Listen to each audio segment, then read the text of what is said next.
Master Your Emotions. A Practical Guide to Overcome Negativity and Better Manage Your Feelings. By Thibaut Muris. Introduction. The mind in its own place, and in itself, can make a heaven of hell, a hell of heaven. John Milton, poet. We all experience a wild range of emotions throughout our lives. I had to admit, while writing this book, I experienced highs and lows myself. At first, I was filled with excitement and thrilled at the idea of providing people with a guide to help them understand their emotions. I imagined how readers' lives would improve as they learned to control their emotions. My motivation was high and I couldn't help but imagine how great the book would be. Or so I thought. After the initial excitement, the time came to sit down to write the actual book, and that's when the excitement wore off pretty quickly. Ideas that looked great in my mind suddenly felt dull. My writing seemed boring, and I felt as though I had nothing substantive or valuable to contribute.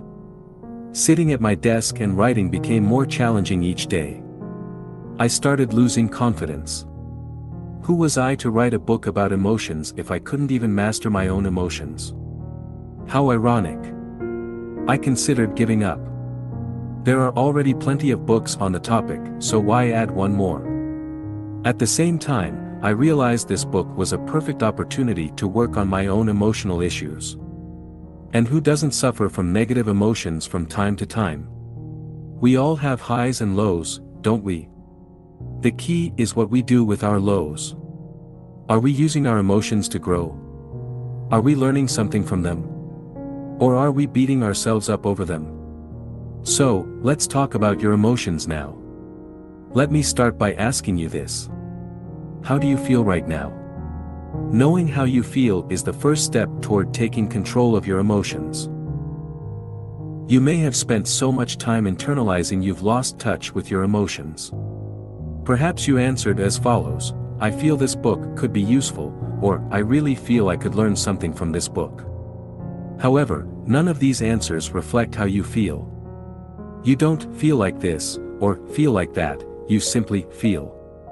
You don't feel like this book could be useful, you think this book could be useful, and that generates an emotion which makes you feel excited about reading it.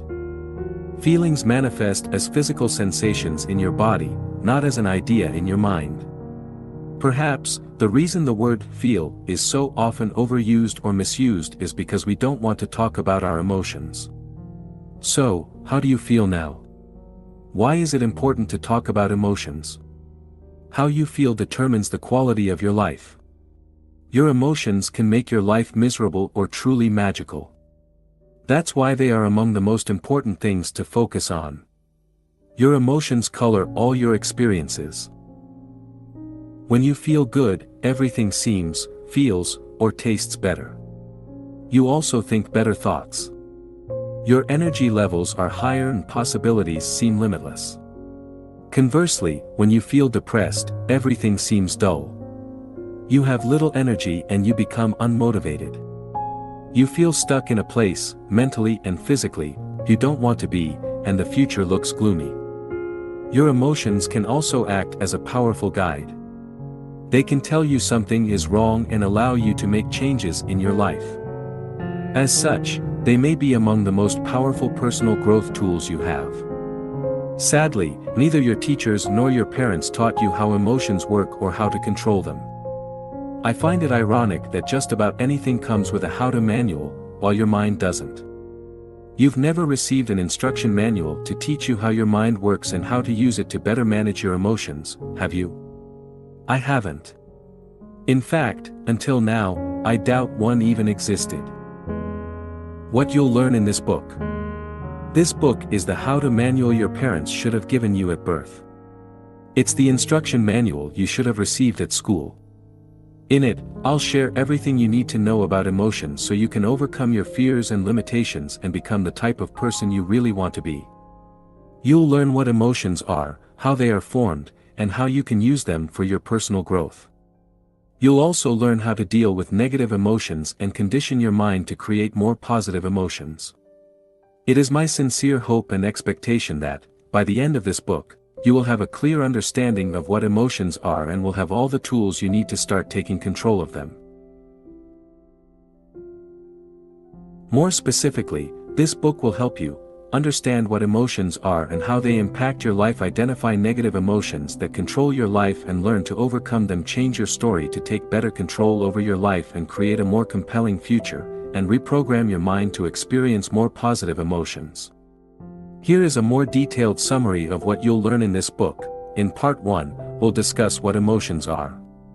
You'll learn why you are wired to focus on negativity and what you can do to counter this effect. You'll also discover how your beliefs impinge upon your emotions. Finally, you'll learn how negative emotions work and why they are so tricky. In part 2, we'll go over the things that directly impact your emotions. You'll understand the roles your body, your thoughts, your words, or your sleep play in your life and how you can use them to change your emotions. In part 3, you'll learn how emotions are formed. You'll also learn how to condition your mind to experience more positive emotions. And finally, in part 4, we'll discuss how to use your emotions as a tool for personal growth. You'll learn why you experience emotions such as fear or depression and how they work. You'll then discover how to use them to grow. Let's get started. How to use this book. I encourage you to read all the way through this book at least once. After that, I invite you to revisit the book and focus on the sections you want to explore in more depth. In this book, I include a number of different exercises. Though I don't expect you to go through them all, my hope is you'll pick some and apply them in your life. Remember, the results you'll get out of this book depend on how much time and effort you're willing to put in. If you feel this book could be of any use to your family members or friends, make sure to share it with them. Emotions are complex and I believe it would benefit us all to deepen our understanding of the topic. Part 1. What emotions are. Have you ever wondered what emotions are and what purpose they serve? In this section, we'll discuss how your survival mechanism affects your emotions. Then, we'll explain what the ego is and how it impacts your emotions. Finally, we'll discover the mechanism behind emotions and learn why negative emotions can be so hard to deal with.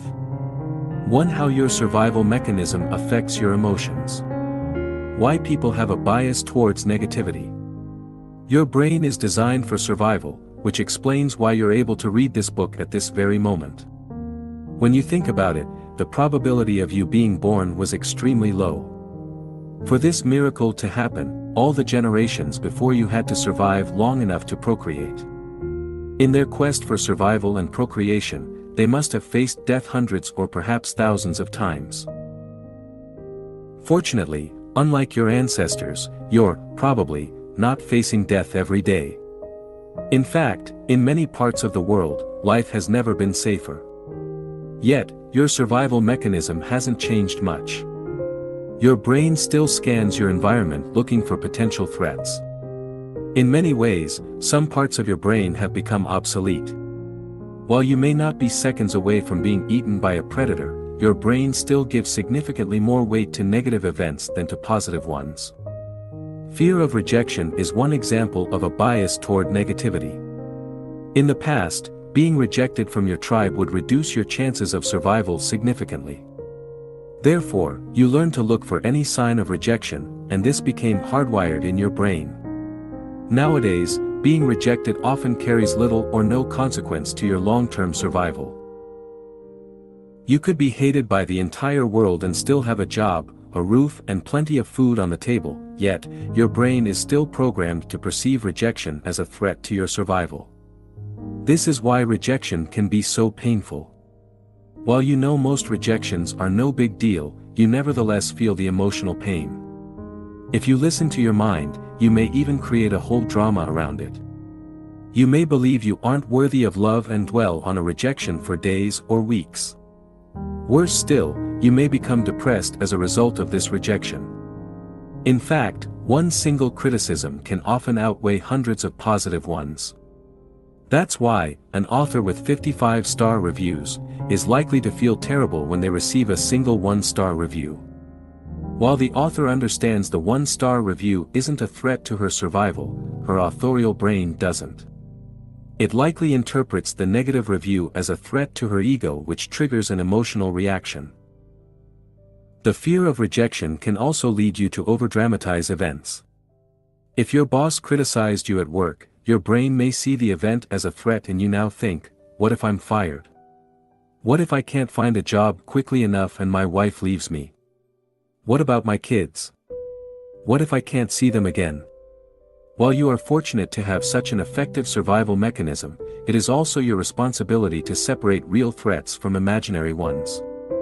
If you don't, you'll experience unnecessary pain and worry that will negatively impact the quality of your life. To overcome this bias towards negativity, you must reprogram your mind. One of a human being's greatest powers is our ability to use our thoughts to shape our reality and interpret events in a more empowering way. This book will teach you how to do this. Action Step.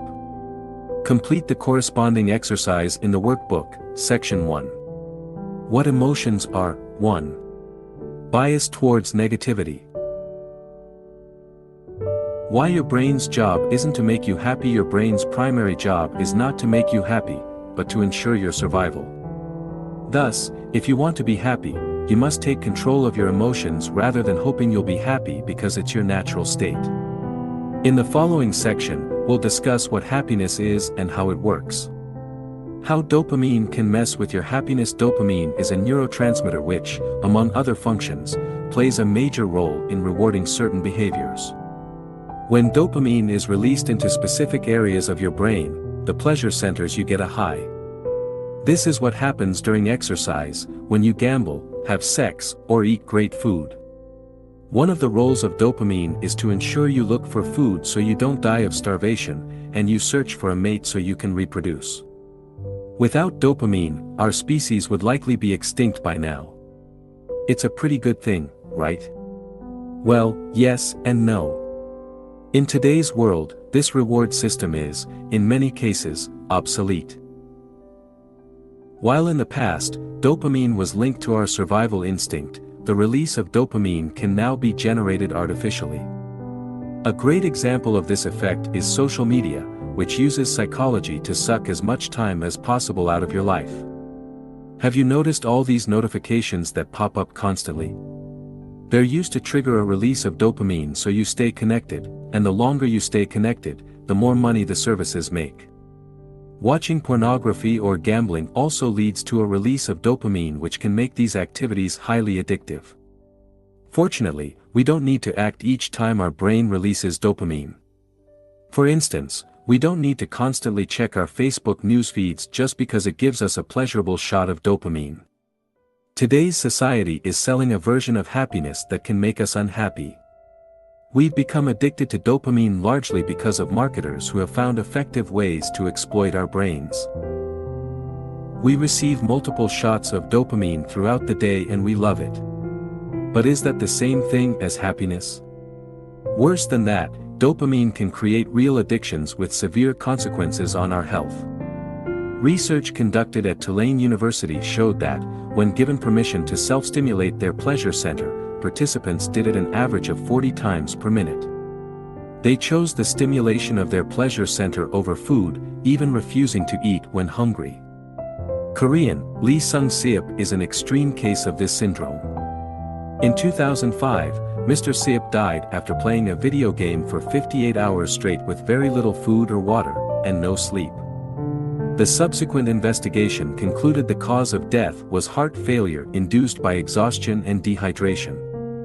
He was only 28 years old. To take control of your emotions, it is essential you understand the role dopamine plays and how it affects your happiness. Are you addicted to your phone? Are you glued to your TV?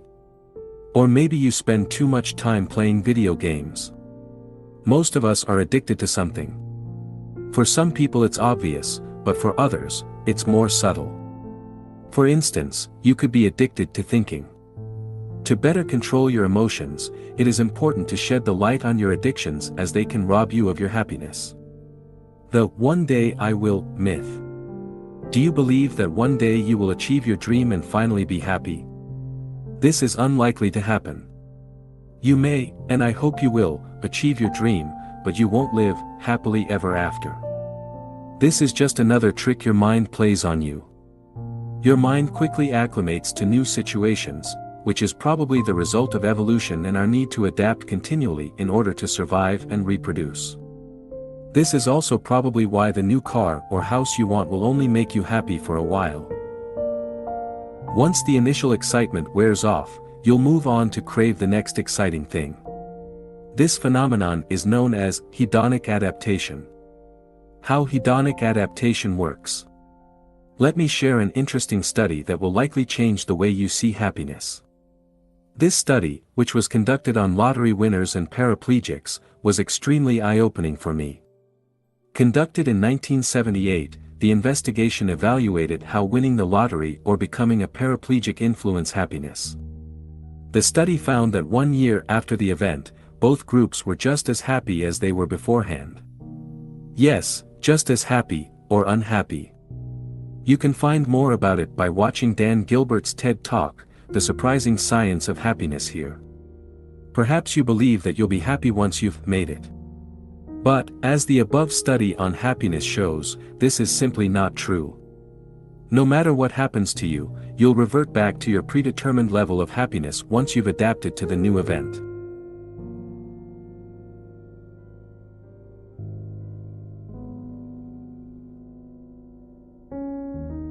This is how your mind works. Does that mean you can't be happier than you are right now? No. What it means is that, in the long run, external events have very little impact on your level of happiness. In fact, according to Sonia Lyubomirsky, author of The How of Happiness, 50% of our happiness is determined by genetics, 40% by internal factors, and only 10% by external factors. These external factors include such things as whether we're single or married, rich or poor, and similar social influences. This suggests, only 10% of your happiness is linked to external factors, which is probably way less than you thought. The bottom line is this: your attitude towards life influences your happiness, not what happens to you. By now, you understand how your survival mechanism impacts negatively your emotions and prevent you from experiencing more joy and happiness in your life. In the next section, we'll learn about the ego. Action step. Use the workbook to write down things that give you shots of dopamine. Section 1.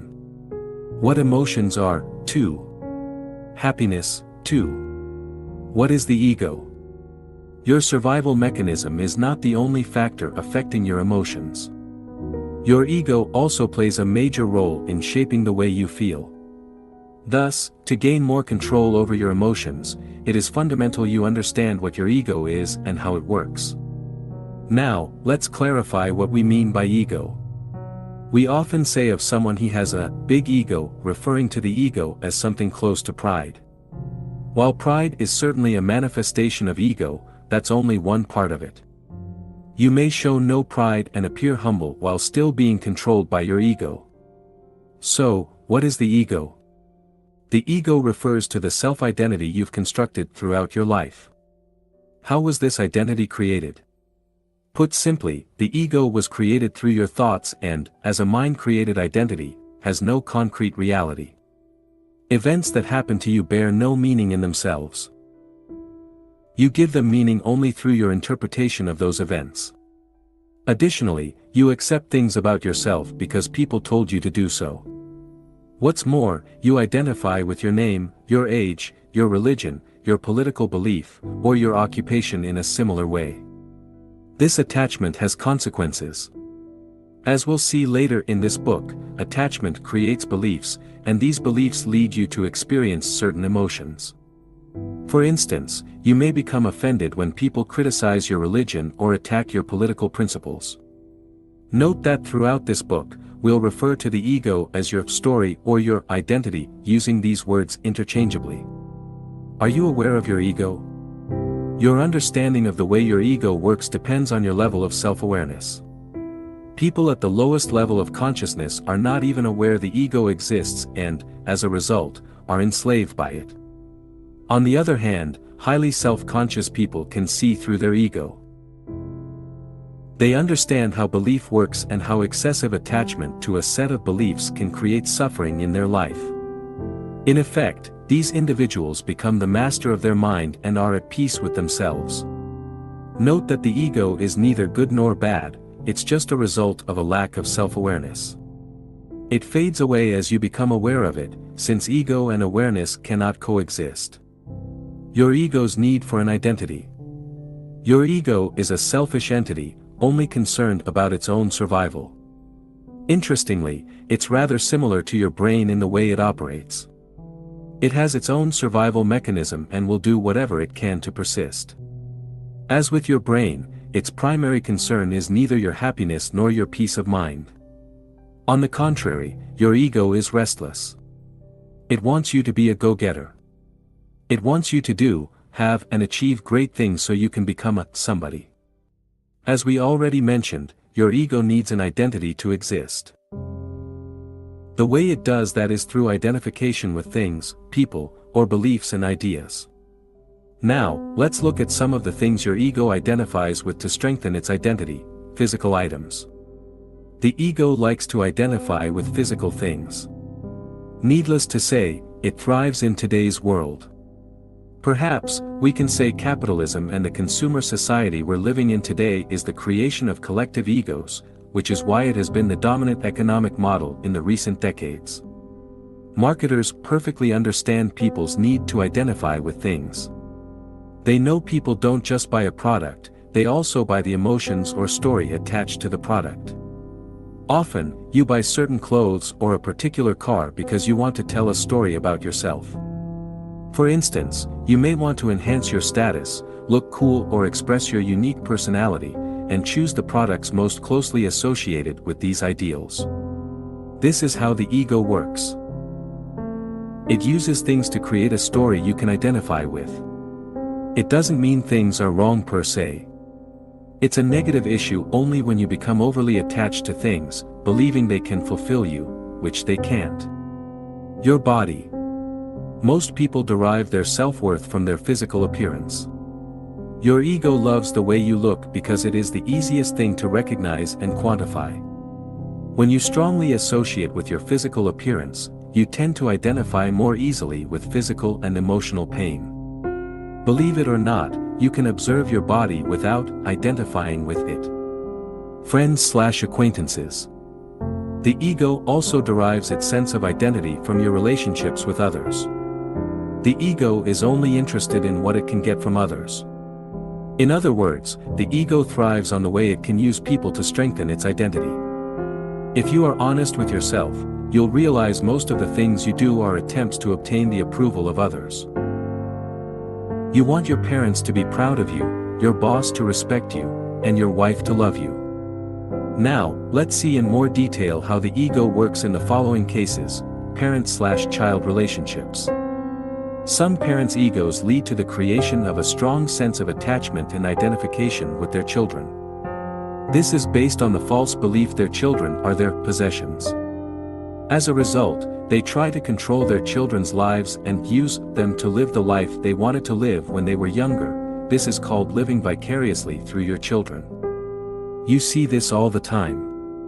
Next time you watch a junior soccer or baseball game, watch the parents on the touchline to see how some react. Try spotting the parents living vicariously. They are the ones screaming the loudest, and not simply in encouragement. This may happen largely unconsciously. Couples. The feeling of needing someone is very much a play of the ego as well. Anthony de Mello has a beautiful way to put it when he says, "Loneliness is not cured by human company. Loneliness is cured by contact with reality, by understanding that we don't need people." Anthony de Mello.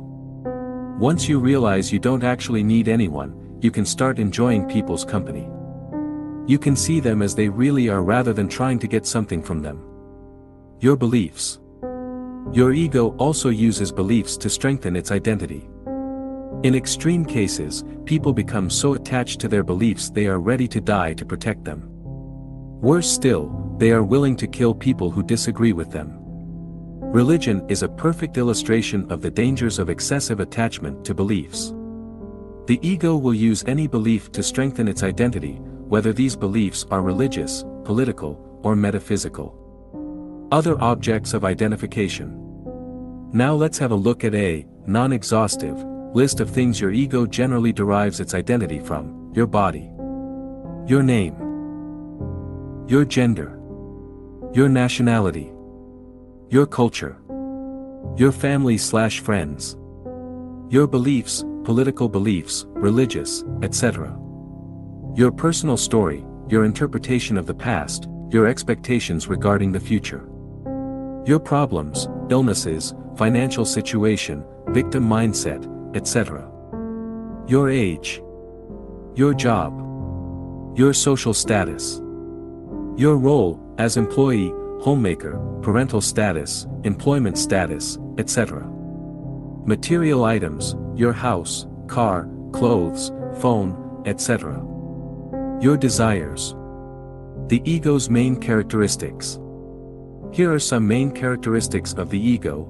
The ego tends to equate having with being, which is why the ego likes to identify with objects. The ego lives through comparison.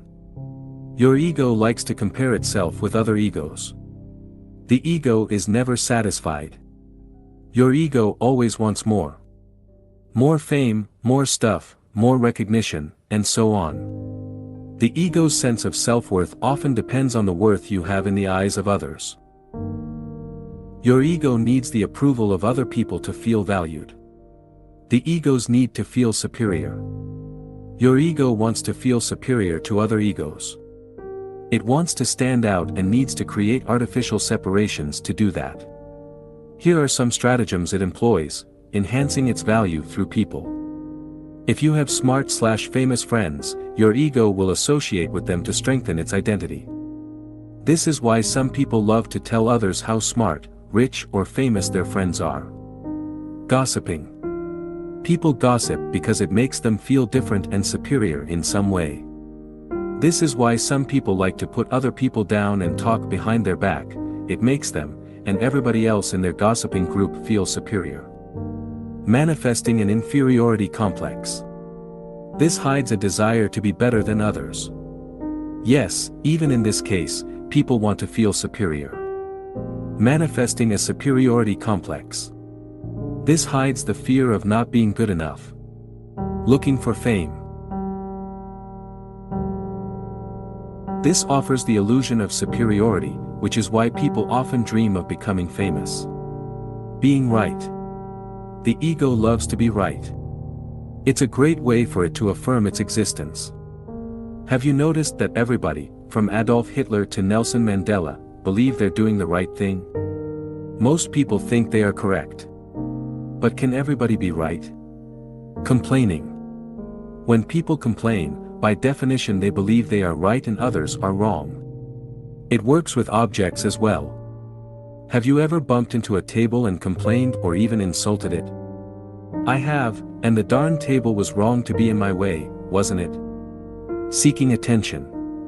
The ego likes to stand out. It loves recognition, praise, or admiration. To seek attention, people may also commit crimes, wear eccentric clothes, or have tattoos all over their body. Your ego's impact on your emotion. Understanding the way your ego works can help you better control your emotions. To do this, you must first realize your current story is the result of a strong identification with people, things, or ideas. This strong identification is the root of many of the negative emotions you experience in your life. For instance, when life doesn't unfold according to your personal story, you get upset, or when someone challenges one of your beliefs, you become defensive. In short, most of your emotions are based on your personal story and the way you perceive the world.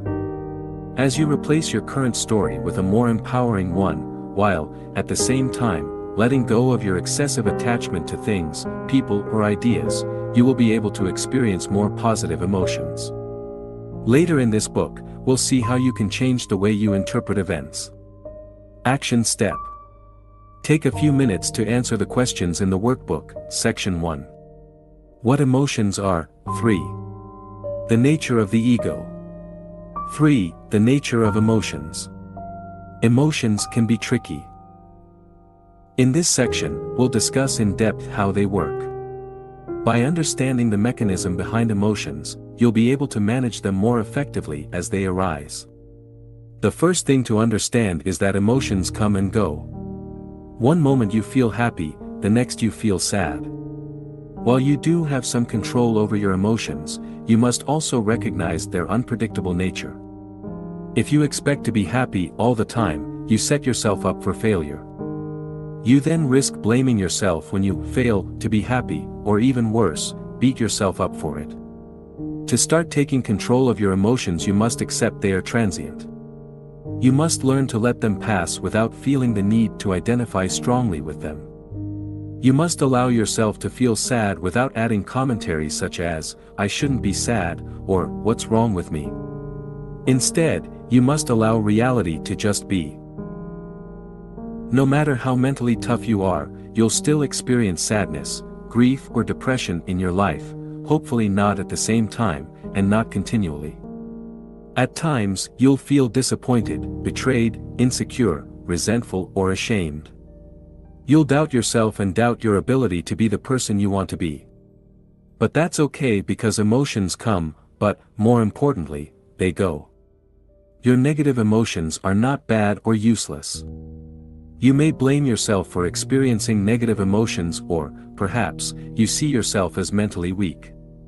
You may even believe something is wrong with you. However, despite what your inner voice may say, your emotions aren't bad. Emotions are simply emotions. Nothing more. As such, being depressed doesn't make you less of a person than you were 3 weeks ago when you were happy. Feeling sad now doesn't mean you'll never be able to laugh again. Remember this: the way you interpret emotions, as well as the blame game you engage in, creates suffering, not the emotions themselves. In fact, negative emotions can actually be helpful. Sometimes, you need to touch rock bottom before you can reach the top. Even the toughest people on earth become depressed. Elon Musk never imagined he would have a mental breakdown, but he did, and he bounced back. After losing his fiancée, Abraham Lincoln was depressed for months. This tragic event didn't prevent him from becoming President of the United States. Negative emotions often serve a purpose. They may serve as a wake-up call. They may help you learn something positive about yourself. Of course, when you're under their spell, it may be difficult to look at the bright side of things, but in hindsight, you may realize emotions, even sad ones, had their role to play in your ultimate success. The positive role of negative emotions. Your emotions are not here to make your life harder, but to tell you something. Without them, you wouldn't grow. Think of your negative emotions as the emotional equivalent of physical pain. While you hate being in pain, if you didn't have pain, chances are you would be dead by now. Physical pain sends a powerful signal that something is wrong, nudging you to take action of some kind. It could be to consult your doctor, which may lead you to undergo surgery, change your diet, or increase exercise. Without physical pain, you wouldn't do any of these things and your situation would worsen, potentially leading to a premature death. Emotions work the same way. They signal you to do something about your current situation. Perhaps, you need to let go of some people, quit your job, or remove a disempowering story that creates suffering in your life. The fleeting nature of emotions. No matter how depressed you are, how much grief you're experiencing, or how horrible you feel at a given point in time, this shall pass. Look at some of the negative emotions you experienced in the past. Remember the worst times in your life.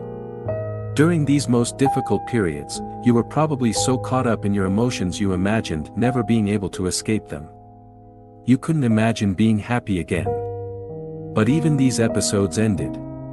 Eventually, the clouds dissipated and the real you shone again. Your emotions come and they go.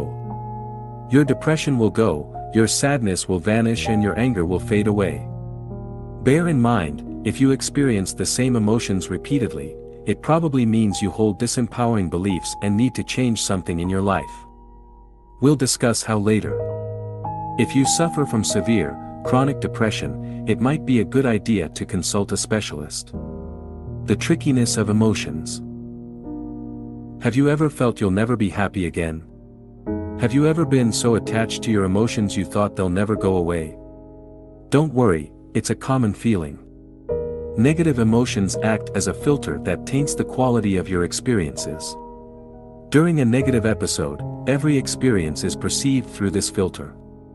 While the world outside may remain the same, you will experience it in a completely different way based on how you feel. For instance, when you're depressed, you don't enjoy the food you eat, the movie you see, or the activities in which you engage. You only see the negative side of things, feeling trapped and powerless. On the other hand, when you're in a positive mood, everything in life appears better. Food tastes great, you're naturally friendlier, and you enjoy all the activities you partake in. You may now believe that, armed with the knowledge you have gained from this book, you'll never be depressed again. Wrong. You'll keep experiencing sadness, frustration, depression, or resentment, but hopefully, each time these occur, you'll become wiser and wiser, remembering that this too shall pass. I have to admit, I can easily be fooled by my emotions. While I know I am not my emotions, I still give them too much credit and fail to realize they are just temporary visitors. More importantly, I fail to remember they are not me. Emotions always come and go, but I remain. Once the emotional storm has passed, I generally feel like an idiot for having taken my emotions so seriously. Do you? Interestingly, external factors might not be, and often aren't, the direct cause of a sudden change in your emotional state. You can be in the exact same situation, with the same job, the same amount of money in your bank account, and have the same problems as always, but experience radically different emotional states. In fact, if you look at your past, this is often what happens. You are mildly depressed for a couple of hours or a few days, before bouncing back to your default emotional state. During this period of emotional stress, your environment doesn't change at all. The only thing that changes is your internal dialogue. I encourage you to make a conscious effort to notice whenever such events happen and start seeing through your emotions' trickery. You might want to go one step further and record these events in a journal. By doing so, you will gain a deeper understanding of how emotions work and, as a result, you will be better equipped to manage them. The evil power of emotions. An emotion usually represents an amplified energized thought pattern, and because of its often overpowering energetic charges, it is not easy initially to stay present enough to be able to watch it. It wants to take you over, and it usually succeeds, unless there is enough presence in you. Eckhart Tolle, The Power of Now. Negative emotions are like a spell. While you're under their influence, breaking free from them seems impossible. You may know dwelling on the same thoughts is pointless, yet you can't help but go along with the flow. Feeling an intense pull, you keep identifying with your thoughts and, as a result, feel worse and worse. When this happens, no rational argument seems to work. The more these emotions fit your personal story, the stronger the pull becomes. For instance, if you believe you aren't good enough, you may experience negative emotions such as guilt or shame each time you judge what you do is not good enough. Because you've experienced these emotions so many times before, they have become an automatic response. For more information on how the identification with emotions works, refers to the section Identification. The filtering power of emotions. Your emotional state can drastically affect your outlook on life, leading you to act and behave differently. When you're in a positive state, you have more energy available. This gives you more confidence in everything you do. An openness to consider new actions that could improve your life. The ability to leave or break out of your comfort zone, more emotional room to persevere during tough times, better ideas and enhanced creativity, and easy access to positive emotions within the same emotional range. When you're in a negative state of mind, you have less energy available, giving you a lack of confidence that affects everything you do, a lack of motivation that reduces the scope of actions you're willing to take. A reluctance to take on new challenges and leave your comfort zone. a reduced ability to persevere in face of setbacks, and a propensity to attract negative thoughts within the same emotional range. Let's have a look at a real example. Real-life example. Let me share with you a real example from my own life. Both cases happened under the same external conditions. The only difference was my emotional state at the time. Case 1, feeling excited about my online business, more confidence in everything I do, I feel as though my ideas are good. I'm excited to work on my books and eager to write articles. I am open to sharing my work and promoting it. An openness to consider new courses of action, I am open to new ideas or to work on a new project. I can think of ways to collaborate with other authors and start building a new coaching program to offer my audience. The ability to get out of my comfort zone, it becomes easier for me to push myself beyond my comfort zone. I may contact people I don't know, or run Facebook Lives for instance. More emotional room to persevere, I stick to my projects even when I lack motivation. Better ideas and enhanced creativity, I am open to new ideas. I might come up with new ideas for books, articles or other creative projects. Easy access to more positive emotions, I attract more positive emotions. At the same time, my mind rejects negative thoughts more easily, by refusing to identify with them. Case 2, feeling mildly depressed due to my lack of results, a lack of confidence, I start doubting myself and all the projects I'm currently working on.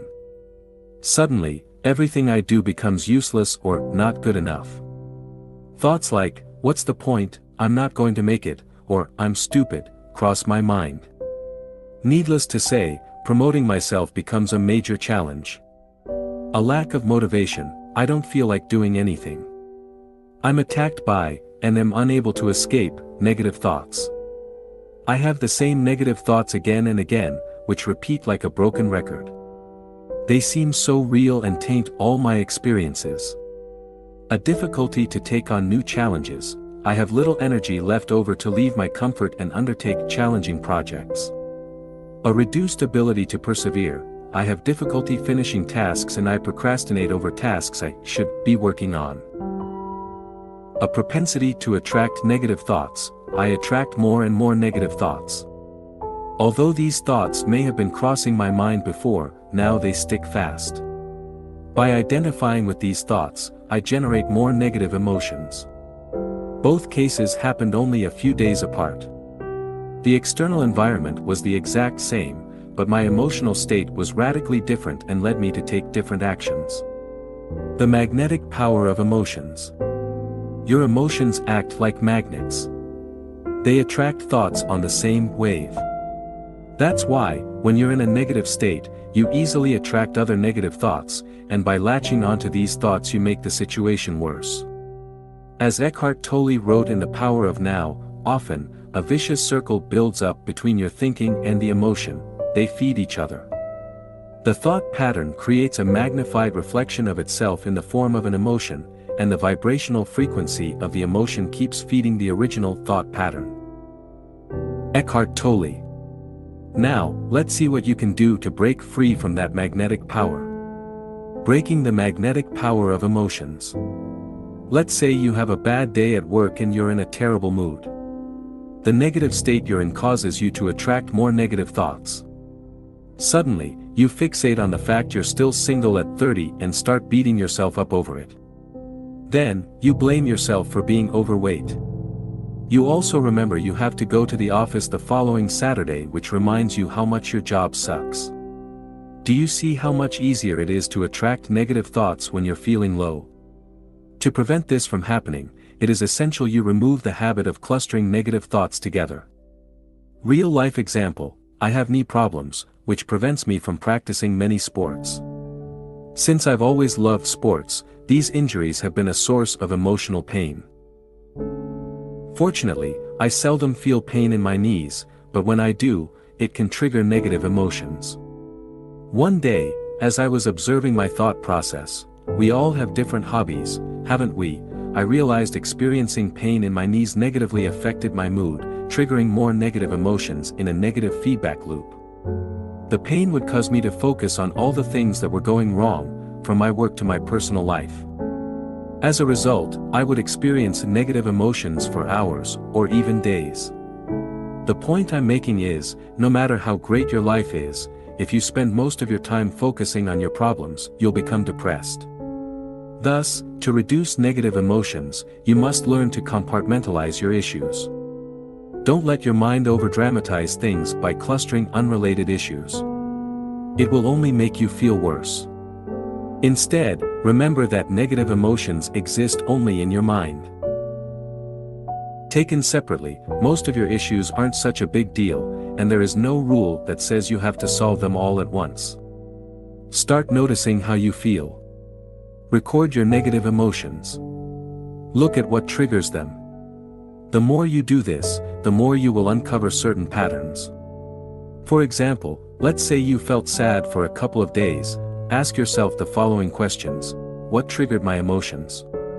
What fueled them over the 2-day period? What story was I telling myself? How and why did I get out of my slump? What can I learn from this episode? Answering these questions will be invaluable and will greatly help you deal with similar issues in the future. Your emotional accessibility. We previously saw you attract thoughts that matched your emotional state. The opposite is also true. You can't attract thoughts that are out of sync with how you feel at any given time. Even if you tried to think positive thoughts, your mind wouldn't be receptive to them. This is why during periods of sadness, while positive thoughts may cross your mind from time to time, you won't be able to associate with them and you won't be able to change your emotional state. Your emotional set point. Have you ever been told to cheer up when you were grieving, or express gratitude when you were depressed? Did it help? It probably didn't. This is because the emotional state you were in didn't allow you access to these emotions.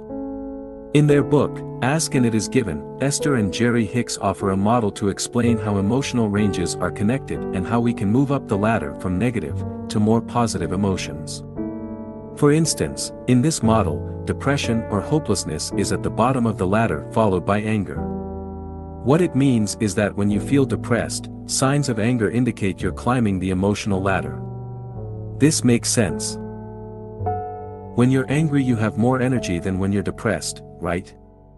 Recently, after being depressed for a while, I experienced feelings of anger. For some reason, I got tired of the stories and excuses running through my mind, and I used the anger as a fuel to complete the tasks I had been avoiding. As a result, I was able to create momentum and climb the emotional ladder. Whenever you experience negative emotions, watch for emotions that give you more energy. So-called negative emotions like anger can help you overcome even more disempowering emotions, like hopelessness. Only you know how you feel. Therefore, if anger feels better, accept it. Emotions and mental suffering. Did you know you create a lot of unnecessary pain in your life?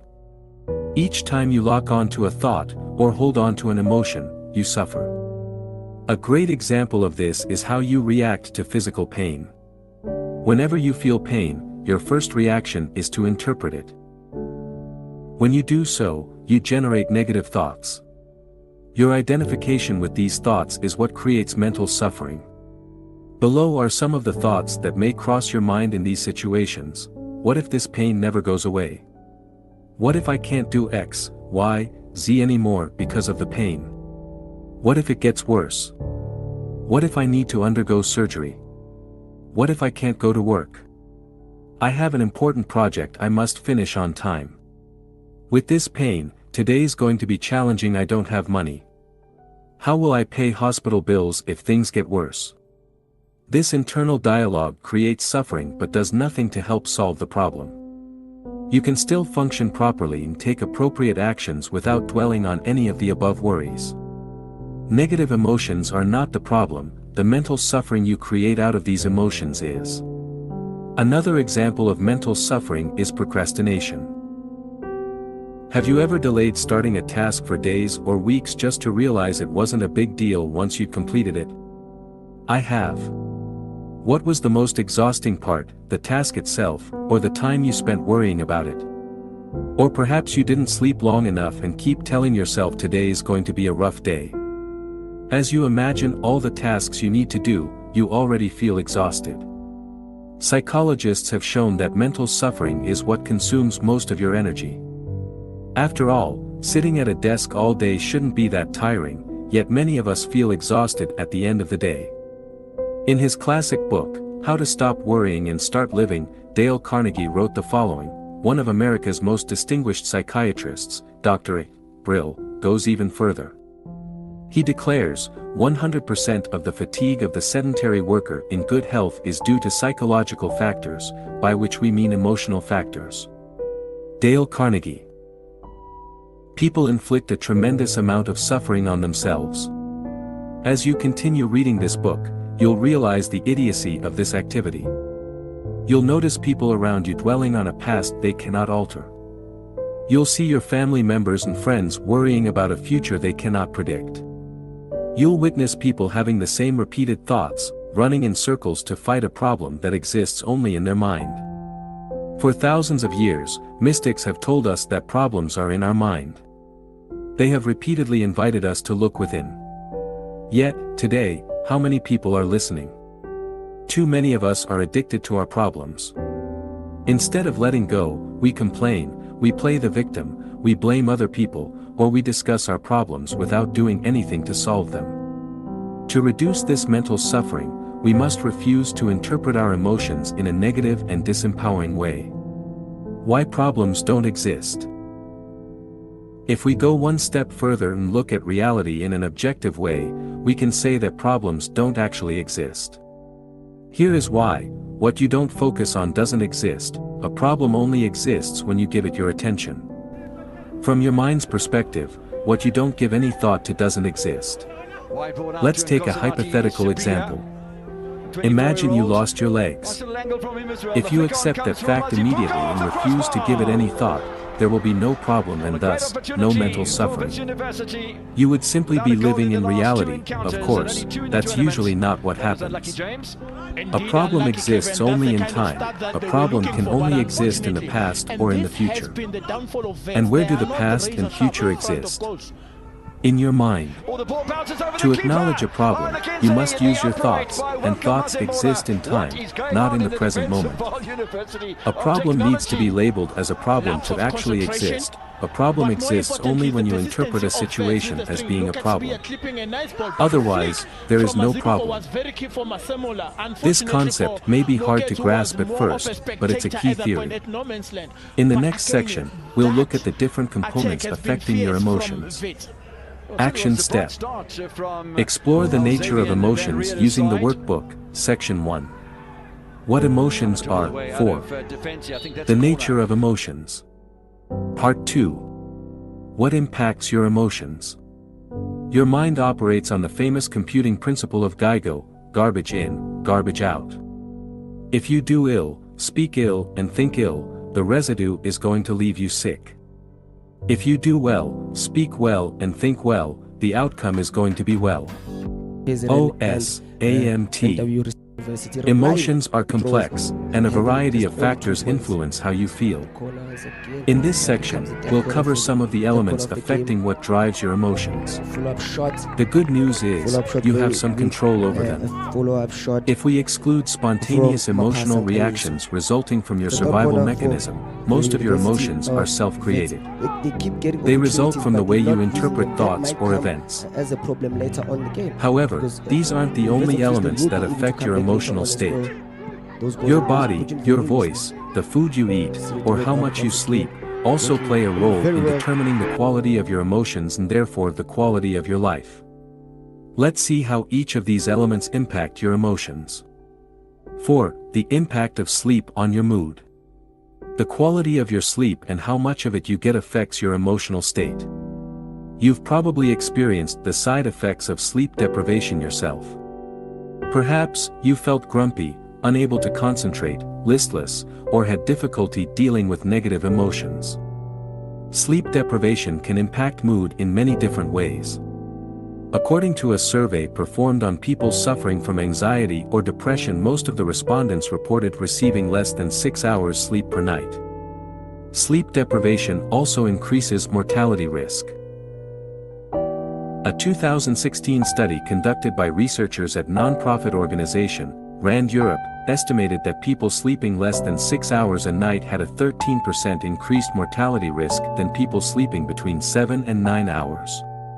The same studies revealed that lack of sleep cost an estimated $411 billion per year to the United States economy. Interestingly, sleep deprivation also seems to reduce an individual's ability to enjoy positive experiences. One study shows that, while people who had enough sleep did experience a positive effect from such experiences, no such effect was generated in people who were sleep deprived. How to improve the quality of your sleep? There are many ways to improve the quality of your sleep. Let's go over some of them. Make sure your bedroom is pitch black. Many studies have shown that the darker the bedroom is, the better we tend to sleep. If your room isn't pitch black, what can you do to make it darker? Maybe you can buy a sleep mask or curtains that do a better job at blocking daylight. Avoid using electronic devices. This applies to smartphones, tablets, televisions, and the like. According to sleepfoundation.org, studies have shown that even our small electronic devices emit sufficient light to miscue the brain and promote wakefulness. As adults, we are subject to these influences, and our children are particularly susceptible. A 2014 study published in PNAS showed that melatonin, a chemical which helps regulate sleep patterns, was reduced by 50% in participants who read with electronic devices rather than books. These participants took about 10 minutes longer to fall asleep and lost 10 minutes of deep sleep, also known as REM. Participants also reported feeling less alert in the morning. If your device has a light setting for nighttime use, it may still have a negative impact on your sleep, but just test the night setting and see if it makes a difference to your sleep patterns. If you absolutely have to use electronic devices at night, considering wearing glasses that block the blue light they emit. It's best to put the glasses on a few hours before you go to bed. Relax your mind. If you're like me, you may have all kinds of thoughts running through your head when it's time to fall asleep. I tend to get very excited about new ideas I have, or things I want to do. As a result, I often feel as though there are so many things I could have completed during the day, and these feelings make it difficult for me to sleep. Aside from turning off electronic devices before bed, I've found that listening to soothing music really helps. Reading a physical book can also help me relax, as long as I don't get too excited by the book, which has been known to happen.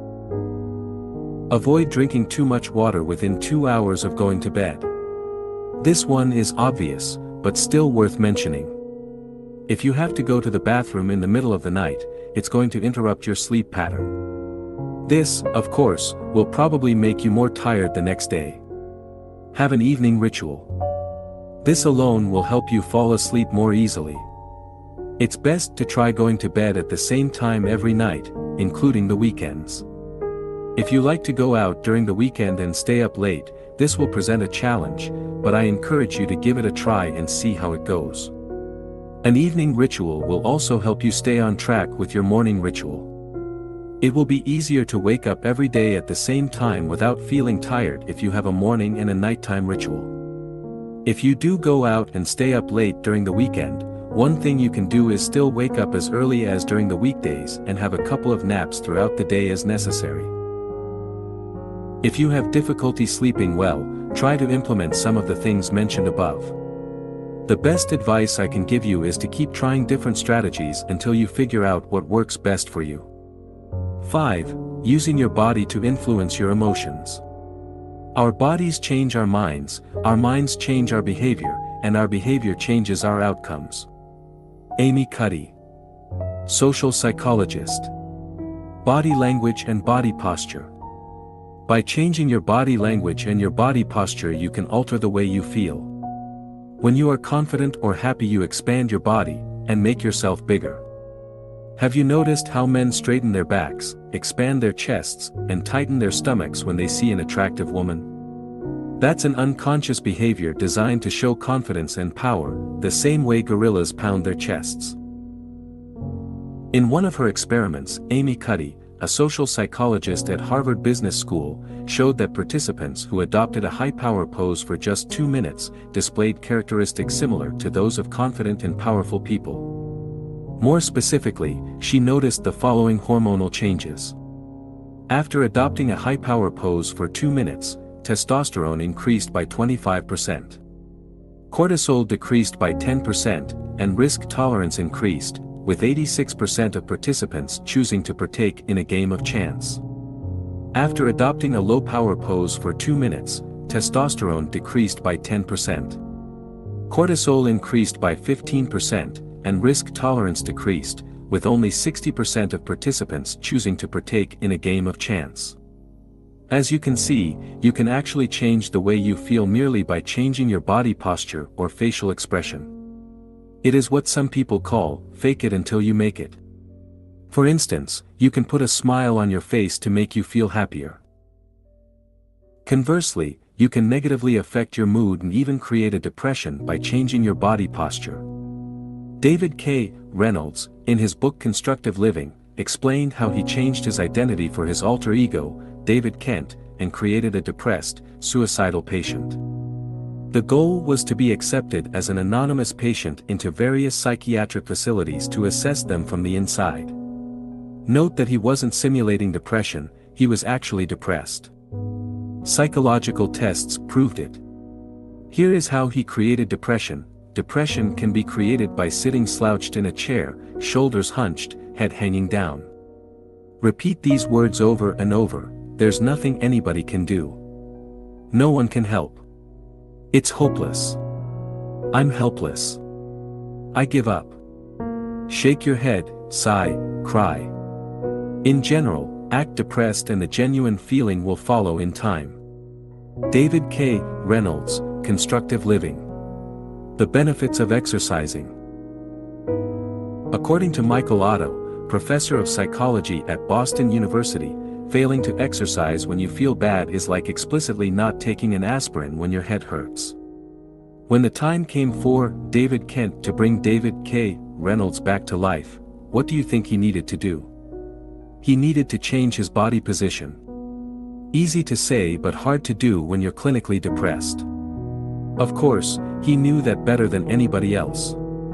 Still, he had to force himself to become physically active, despite not wanting to do so. As he started increasing his physical activity and getting busy, he felt better and better until he fully recovered. David Kent's story shows that regular exercising improves, not only your physical well-being, but also your mood. Studies have shown that exercising can treat mild to moderate depression as effectively as antidepressants. In one study, James Blumenthal, a clinical psychologist at Duke University, assigned sedentary adults with major depressive disorders to one of 4 groups: supervised exercise, home-based exercise, antidepressant therapy, or a placebo pill. After 4 months, Blumenthal found that patients in the exercise and antidepressant group had the highest rates of remission.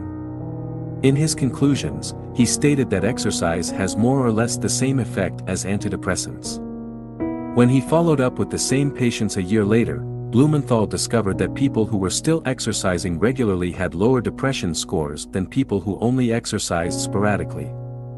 Exercise seems to not only help treat depression, but also to prevent relapse.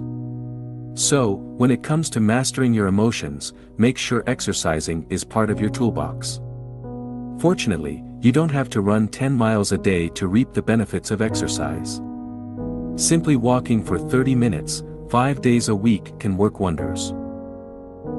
According to research published in PLOS Medicine, 2.5 hours moderate exercise a week could add 3.25 years to your lifespan.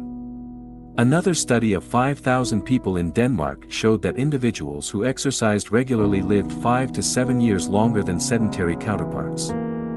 As for the benefits of exercising on your mood, they are both immediate and long-term. Professor of psychology, Michael Otto, says you usually derive a mood enhancement effect within 5 minutes of partaking in moderate exercise. And, as we've just seen, exercising regularly improves your long-term mental health and can be as effective as antidepressants. What about you? What activity are you going to take on to improve your mental and physical health? 6. Using your thoughts to influence your emotions. You become what you think about all day long. R.L.P.H. Waldo Emerson, essayist and poet. Your thoughts define who you are and create your reality. That's why you should channel your thoughts towards what you want, not what you don't want. As the success expert Brian Tracy says, the key to success is to focus our conscious mind on things we desire, not things we fear. The benefits of meditation. In Buddhism, the mind is often referred to as the monkey mind, because Buddhists believe human thoughts are similar to a monkey relentlessly swinging through trees. They are all over the place and never seem to stop. Meditation helps tame the monkey and cure it of restlessness. As you meditate, you become aware of the incessant flow of thoughts popping into your mind. With practice, you learn to distance yourself from thoughts, reducing their power and their impact. As a result, you'll experience less negative emotions and feel more at peace. The benefits of visualization. Did you know your subconscious can't clearly distinguish real experiences from fake ones? This means you can trick your mind by simulating desired experiences through visualization. The more details you visualize, the more your brain will interpret the experience as real. By using visualization to elicit positive feelings such as gratitude, excitement, or joy, you can condition your mind to experience more positive emotions, as we'll see in more depth in the section, Conditioning Your Mind. 7. Using your words to influence your emotions.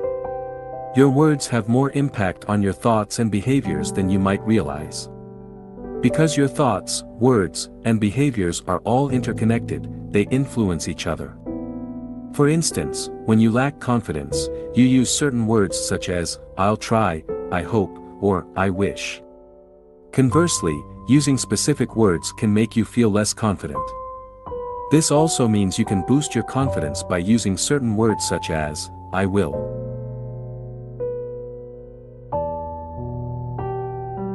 For instance, saying, "I will change career," or "I will complete this project by the end of this month," will make you feel more confident than saying, "I hope I can change career," or "I'll try to complete this project by the end of this month." To enhance your confidence, replace words that show self-doubt with words that display confidence as shown below. Words to be avoided: would / could / should / might try / hope / wish. Maybe / perhaps. If everything is okay. If everything goes well. Words to be used instead: I will. Absolutely.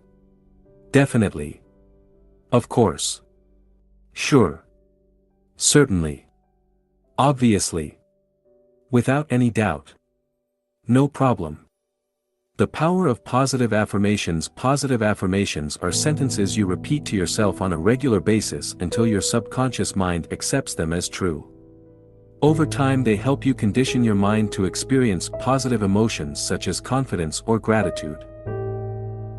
For more information on how to condition your mind, refer to the section, Conditioning Your Mind. How to use positive affirmation. Use the present tense and not the future tense, I am, not, I will. Avoid negative forms like, I am not shy. Instead, use, I am confident. Repeat the sentence again and again for 5 minutes. Do it every single day without exception for a month, and preferably longer. Use visualization at the same time and involve your emotions. Some examples of powerful affirmations: I love being confident. I am independent of the good or bad opinions of others. I am beneath no one and no one is beneath me. I love you. Add your name and say it while looking into your eyes in the mirror, e.g., I love you, Thibaut. Awkward, isn't it? Thank you. Exercise. Use positive affirmation for 5 minutes daily. Notice words that show a lack of commitment, confidence, or assertiveness.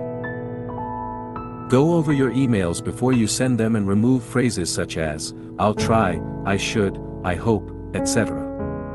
Replace them with, I will, or something equally assertive. For the next 3 weeks, challenge yourself to avoid using words showing a lack of confidence. Additional tip, the world-famous life coach, Tony Robbins, has been using what he calls incantation for decades before meeting a client or holding a seminar. He uses both his body and certain phrases to put himself in the right state and to reach a level of absolute certainty. As you perform your own affirmations, try engaging your body as well. Remember, your words and your body affect your emotions. 8. How your breathing affects your emotions. You can stay without food or sleep for days, but you cannot survive past a few minutes without oxygen. While breathing should happen naturally, the truth is that many people don't know how to breathe properly. As a result, they don't generate as much energy as they could. These individuals tire more easily than others, which affects their mood and make them more prone to experience negative emotions. Proper breathing benefits you in different ways.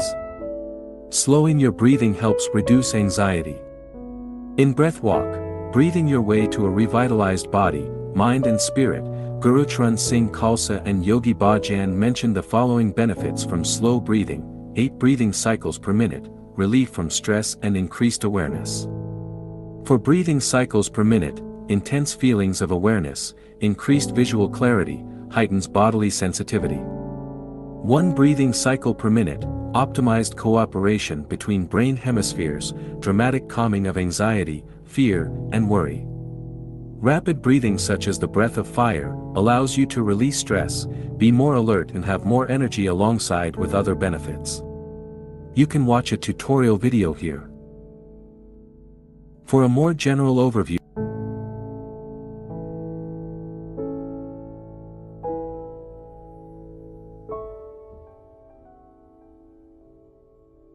on how to breathe properly, I invite you to watch the video here. For more on how to use breathing to change your mood, you can refer to Breath Walk, Breathing Your Way to a Revitalized Body, Mind and Spirit, or search out other books on breathing. 9. How your environment affects your emotions. Your environment also influences the way you feel. By environment, I mean everything around you can affect you in some way. It could be people you hang out with, TV shows you watch, or the place you live. For instance, negative relatives may drag you down, while a messy desk may be demotivating. I've noticed that when I feel demotivated, decluttering my desk, cleaning my room, or reorganizing files on my computer often gives me a boost of motivation. For more on how you can use your environment to change your emotions, see the section, Changing Your Environment. 10. How music affects your emotions. We all know music affects our mood. Who hasn't listened to Rocky's song while working out? For instance, music can help you relax when you're tired, motivate you when you're in a slump, help you persevere when you're at the gym, help you access feelings of gratitude, and put you in a positive mood state. Some studies have shown that listening to positive music can help people boost their mood. In a study conducted in 2012, participants reported higher positive mood after listening to a positive song for just 12 minutes, 5 times, over a 2-week period. Interestingly, it only worked with participants who were told to make an effort to boost their mood. Other participants didn't report such mood improvement. Another study conducted in 2014 showed that music can help reduce negative mood and boost self-esteem as indicated below. Specifically, the most significant results of the music interventions on the psychological side can be identified in the aspects more closely related to mood, especially in the reduction of the depressive and anxieties component, and in the improvement of the emotional expression, communication and interpersonal skills, self-esteem and quality of life. Valerie N. Stratton, Ph.D. and Annette H. Zalanowski, of Penn State University, also studied the effect of music on mood. They asked their students to keep music diaries for 2 weeks. Stratton concluded that, not only did our sample of students report more positive emotions after listening to music, but their already positive emotions were intensified by listening to music. Interestingly, the music genre and the context in which students listened to the music didn't affect the result. Students' mood improved whether they listened to rock or classical music, or whether they were at home, driving, or socializing. Using music to condition your mind. You can go one step further and use the power of music to condition your mind by creating playlists tailored to your emotional needs. Building playlists is time-consuming, but well worth the effort. The world-class endurance athlete and coach, Christopher Bergland, uses music to help him stay motivated and perform at his best. This is what he wrote in an article published in Psychology Today. As an athlete, I developed an ideal mindset for peak performance and used an arsenal of time-tested songs to fortify this alter ego and invincible state of mind. During my training and races, it became obvious that even in really horrible weather conditions, or when I was physically suffering, that I could use music, and my imagination, to create a parallel universe that had little to do with reality. I used music to stay optimistic and see the glass as perpetually half full while doing ultra-endurance races. You can use music as a tool when you work out or in your daily life the same way. Christopher also enjoys listening to specific songs before a big interview or when he does public speaking. Personally, I like to listen to songs that make me feel grateful. What about you? How can you use music to improve your mood? Exercise. Experiment with different types of music. Experiment with different types of music and see how you can use them to boost your mood. For instance, you could use music to help you meditate, work out, or do your homework. As you do so, keep the following points in mind. Everybody is different. Don't listen to a song because it's popular. Listen to it because it makes you feel the way you want to feel. We all have different musical tastes.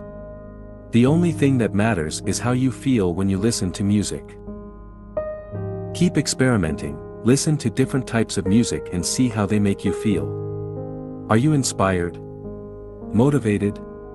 Happy? Relaxed? Start creating playlists for specific moods you want to experience. Action step. Use the workbook to design new strategies to better take control of your emotions. Section 2. What impact your emotions? Part 3. How to change your emotions. The mind always seeks to deny the now and to escape from it. In other words, the more you are identified with your mind, the more you suffer. Or you may put it like this: the more you are able to honor and accept the now, the more you are free of pain, of suffering, and free of the egoic mind. Eckhart Tolle, The Power or Now. In this section, we'll explore how you can deal with negative emotions and condition your mind to experience more positive ones. First, we'll discuss how emotions are formed. Then, we'll discuss the benefit of positive thinking and how to use it to condition your mind. After that, we'll see why positive thinking isn't enough and what else you can do to deal with negative emotions. More specifically, you'll learn how to let go of your emotions, how to change your story and create a more empowering one, how to condition your mind, how to use your behaviors to change your emotions, and how to modify your environment to reduce negative emotions. Finally, I'll share with you a list of short-term and long-term strategies you can use to better deal with negative emotions. Let's get started. 11. How emotions are formed. When a thought emerges on the canvas of your mind, if you don't drop it, its pursuit will either take the form of a desire or an emotion, positive or negative. O.M. Swami, A Million Thoughts. Few people know how emotions are formed. While we experience them all day long, we seldom, if ever, take time to understand why we are feeling certain emotions and how they came into existence.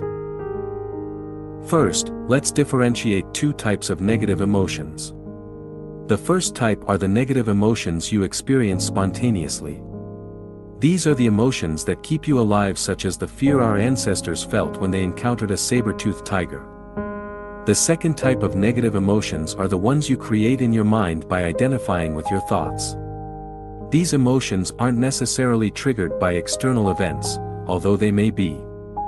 These emotions tend to last longer than the first type. Here is how they work. A random thought arises. You identify with that thought. This identification creates an emotional reaction.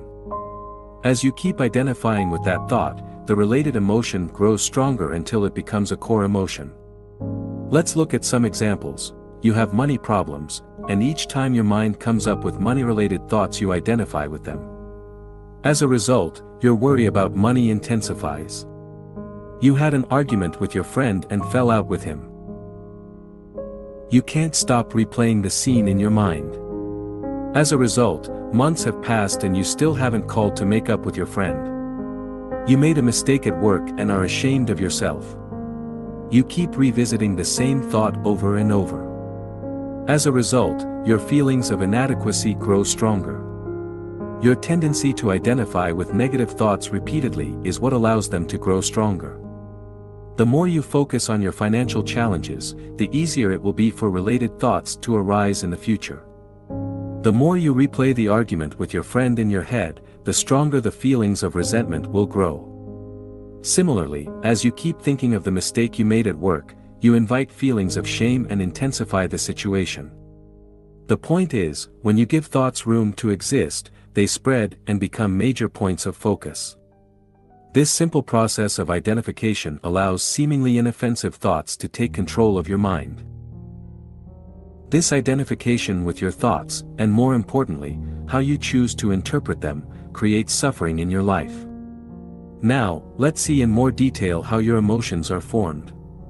This will help you better deal with negative emotions while allowing positive emotions to grow. Here is a formula to explain how emotions form. Interpretation plus identification plus repetition equals strong emotion. Interpretation is when you interpret an event or a thought based on your personal story. Identification is when you identify with a specific thought as it arises.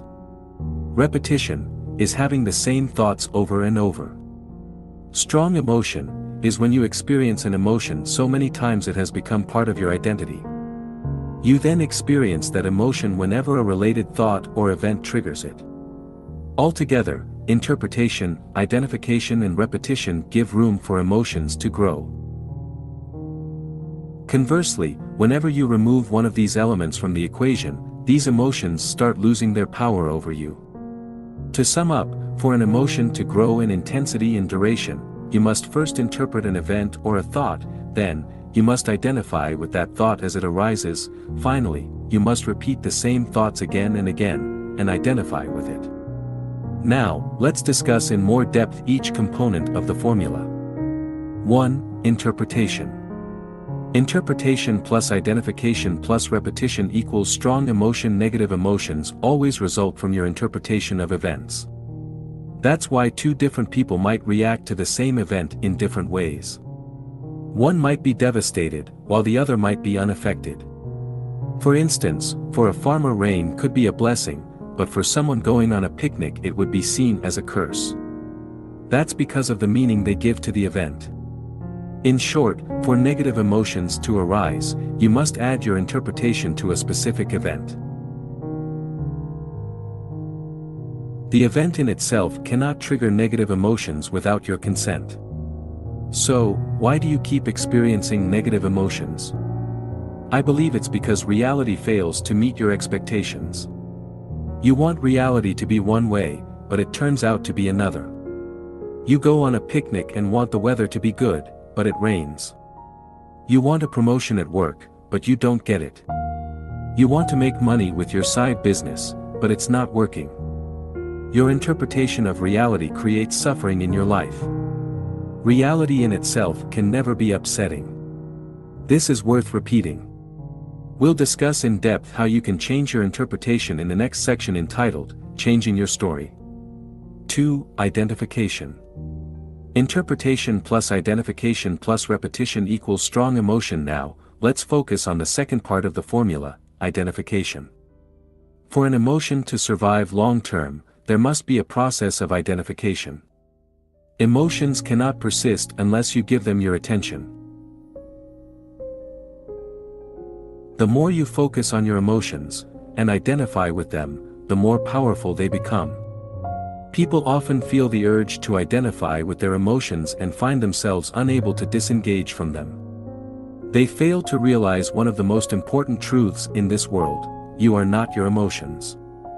Your emotions will come and they will go.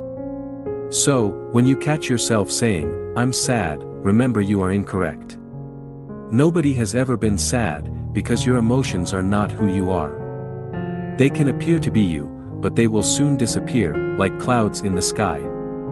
Think of yourself as the sun, and the sun is always there whether or not you perceive it, whether or not it's hidden by the cloud. You are not your emotions. You are not sad, you merely experience feelings that you may call sadness at a given point in time. This is an important point. I hope you can see the difference. Another way to see your emotions is as the clothes you wear. What emotional clothes are you wearing right now? Are they clothes of excitement? Depression? Sadness? Bear in mind, tomorrow, or a week from now, you will likely be wearing different clothes. How long you wear your clothes, your emotions, depends on how much you love them, i.e., how much you're attached to your emotions. An emotion in itself is powerless. What gives it power is your conscious or unconscious identification with it.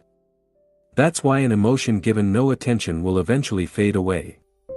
Try the following exercise: whenever you're angry, get busy with any activity requiring your full attention. You'll see your anger quickly dissipate. Conversely, keep dwelling on the feelings of anger, and you'll see it grow until it becomes one of your major emotional states. 3. Repetition. Interpretation plus identification plus repetition equals strong emotion. We've seen that the way you interpret an event or a thought determines how you feel. We also know that, as you identify with your thoughts or feelings, they become emotions. Now, if you keep repeating that process, you'll condition your mind to experience these specific emotions, positive or negative. For instance, if you focus your attention on what you believe your friend did to you, feelings of resentment will grow. As a result, you could hold a grudge for months. People often do this. They waste time holding on to negative emotions that serve no purpose just because they can't let go of them. Conversely, if you disengage from your thoughts of resentment and simply observe them, over time they will lose power and the associated resentment will fade away. In fact, if you had let go of the thought of resentment immediately after it arose, your feelings of resentment would have dissipated almost instantly. We'll see how you can let go of your emotion in the section, Letting Go of Your Emotions. Action Step. Resist negative emotions from the past using the workbook, Section 3. How to change your emotions. 1. How emotions are formed. Recall the last time you felt anger, sadness, frustration, fear, or depression. Now, write down what happens for each of the following: interpretation, what events happened and what thoughts arose. Identification, how did you respond to these thoughts? Repetition, did you identify with these thoughts repeatedly? 12. Changing your interpretation. The sight of a slaughterhouse may trigger a negative emotion in you, whereas it may be positive for the business owner and natural for the machine operator. It all depends on how you are conditioned. Om Swami, A Million Thoughts. In itself, an event or a thought has no power to alter your emotional state. What generates emotions is the way you choose to interpret the event or thought. This is why two people can react differently to the same situation. One will see a problem and blame external circumstances, while the other will see an opportunity to be embraced. One will get stuck, the other will grow. The way you interpret events is closely linked to general assumptions you hold about life. As such, it is essential we first delve into the underlying assumptions that lead to these interpretations. Exploring your assumptions. To enter a given emotional state, you made certain assumptions regarding how things should be. These assumptions constitute your subjective reality. Because you're convinced they are true, you don't question them. Below are some examples of assumptions you may have. Problems should be avoided. This is a problem. I should be healthy. I'll live at least until I'm 70. I must get married. Complaining is normal. There is nothing wrong with dwelling on the past. I need to worry about the future, and/or. Now, let's look at each one of these assumptions. Problems should be avoided. Many people want to get rid of their problems. But what if you can't, and what if you don't need to?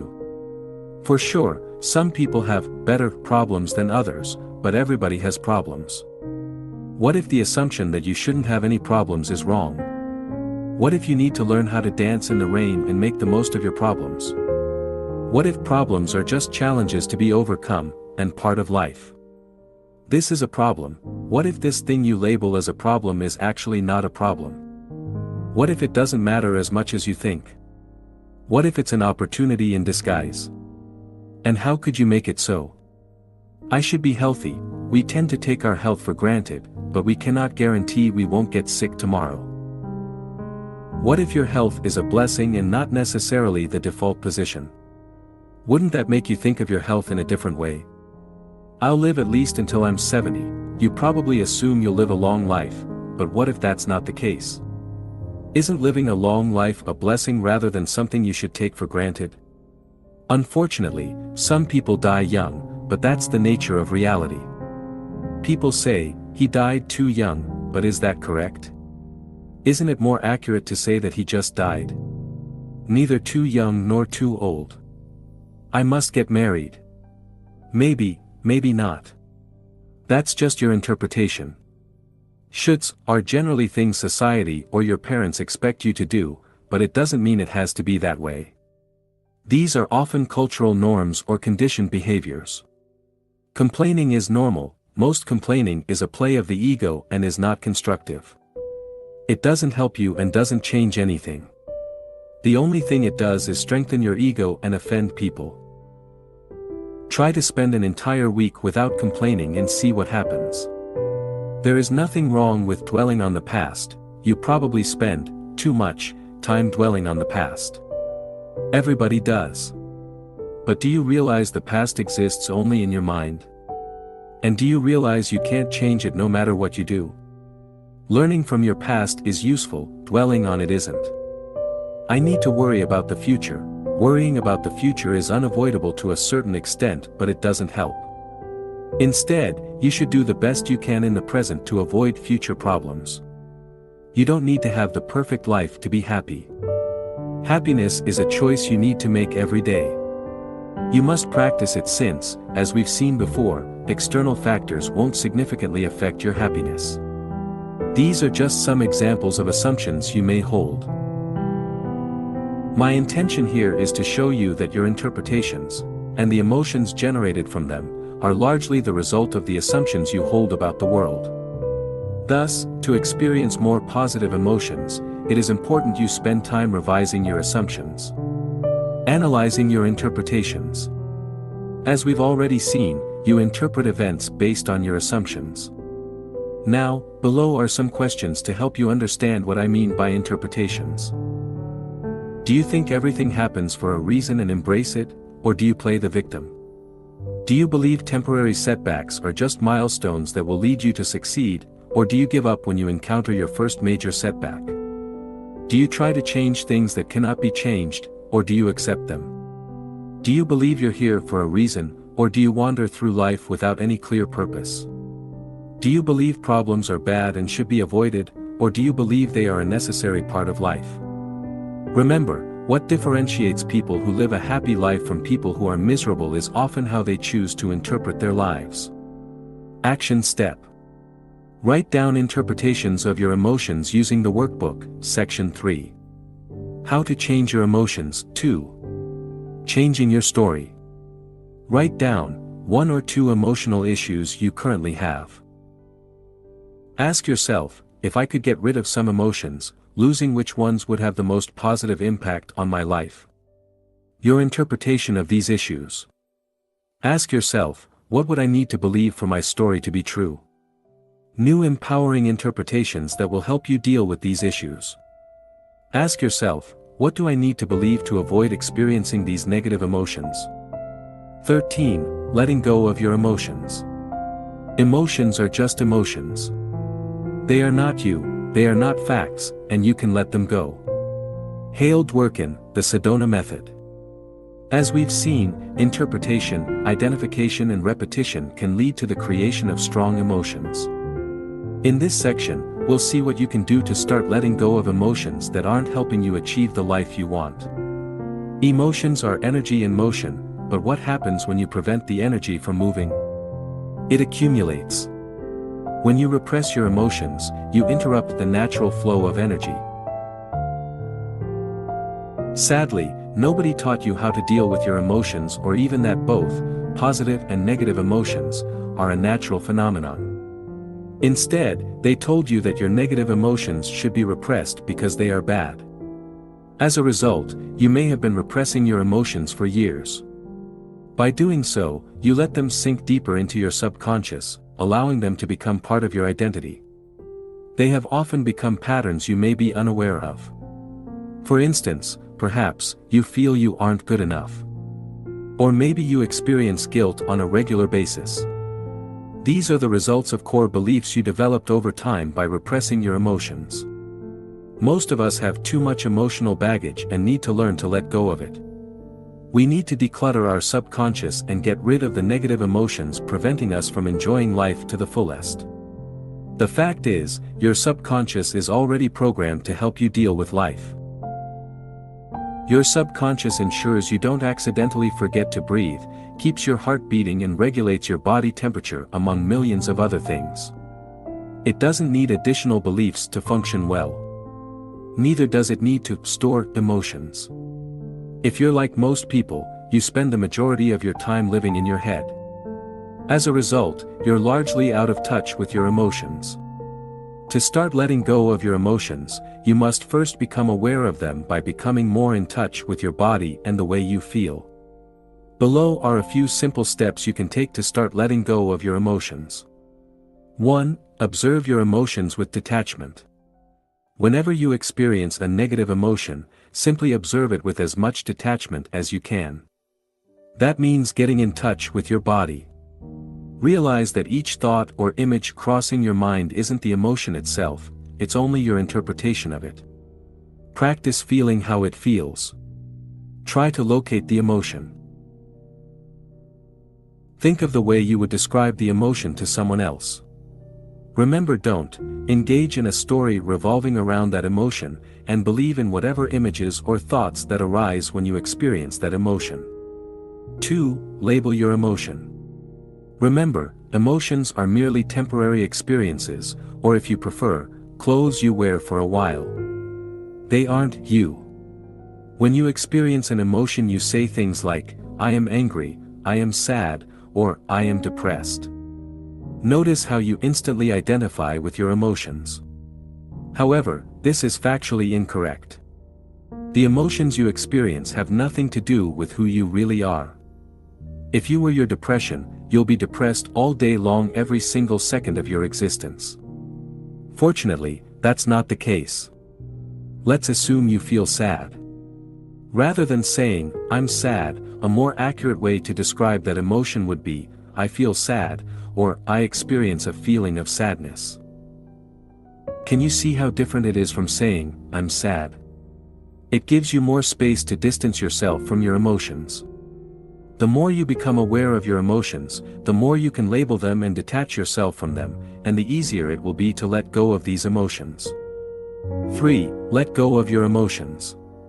Too often, you over-identify with your emotions and cling to them for the following reasons: they're part of the story you're telling yourself. Sometimes, you can't stop clinging to a story, even a disempowering one. Yes, you can become addicted to destructive stories despite knowing they aren't helping you. You believe the emotions are you and feel a strong need to identify with them. You may fall into the trap of believing you are your emotions. As a result, you identify heavily with them, which creates suffering. Real-life example: I regularly felt that I wasn't good enough. As a result, I believed I should work harder. This belief led me to create lists of daily goals that were impossible to complete even when working from morning to night. I often fell short on my goals, which reinforced the belief that I wasn't good enough. By realizing this was just a story, I started letting go of this belief. After doing so, I noticed I was actually getting almost as much work done, but without the need to struggle and feel stressed out. I'm still working on that issue, but I gained tremendous value from this process. The challenging part was to let go of the attachment to my story by letting go of the following: the belief that I'm not good enough and must work harder, the pride I feel from working harder than most people, the victim mentality that comes from working hard while not getting the results I want. The idea I'm somewhat special, the idea the world needs to be changed, and the need to control the outcome of my actions. As you can see, letting go of core emotions is not easy. They've become part of our identity, and we often derive a twisted pleasure from them. We may even wonder who we will be without them. 4. A 5-step process to let go of emotions. In his book, The Sedona Method, Hale Dwoskin explains there are 3 different ways to release your emotions as they arise. You can, 1. Let them go. When you experience negative emotions, you can consciously choose to release them rather than repressing them or clinging to them. 2. Allow them to be here. You can allow them by acknowledging their existence without clinging to them, or you can 3. Welcome them.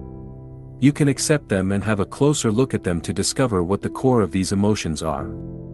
According to Hale Dwoskin, the first step in each case is to become aware of your emotions as they arise.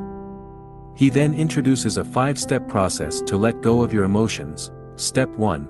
Focus on a certain emotion you would like to work on so you can feel better. This doesn't need to be a big emotion. It could be something as simple as not feeling like working on a specific task, or being mildly annoyed about something. Step 2. Ask yourself one of the following questions. 1. Could I let this feeling go? 2. Could I allow this feeling to be here? 3. Could I welcome this feeling? Depending on which way you want to go, release, allow, or welcome, answer the corresponding question. Step 3. Then ask yourself, would I? 1. Would I let this feeling go? 2. Would I allow this feeling to be here? 3. Would I welcome this feeling? Answer yes or no to each question while being honest with yourself. Do you feel like you can let go/allow/welcome the emotion? Even a no will help you let go of it. Step 4. Ask yourself, when? Your answer will be, now. You let go of that emotion immediately. Step 5. Repeat this process as many times as necessary for that particular feeling to disappear.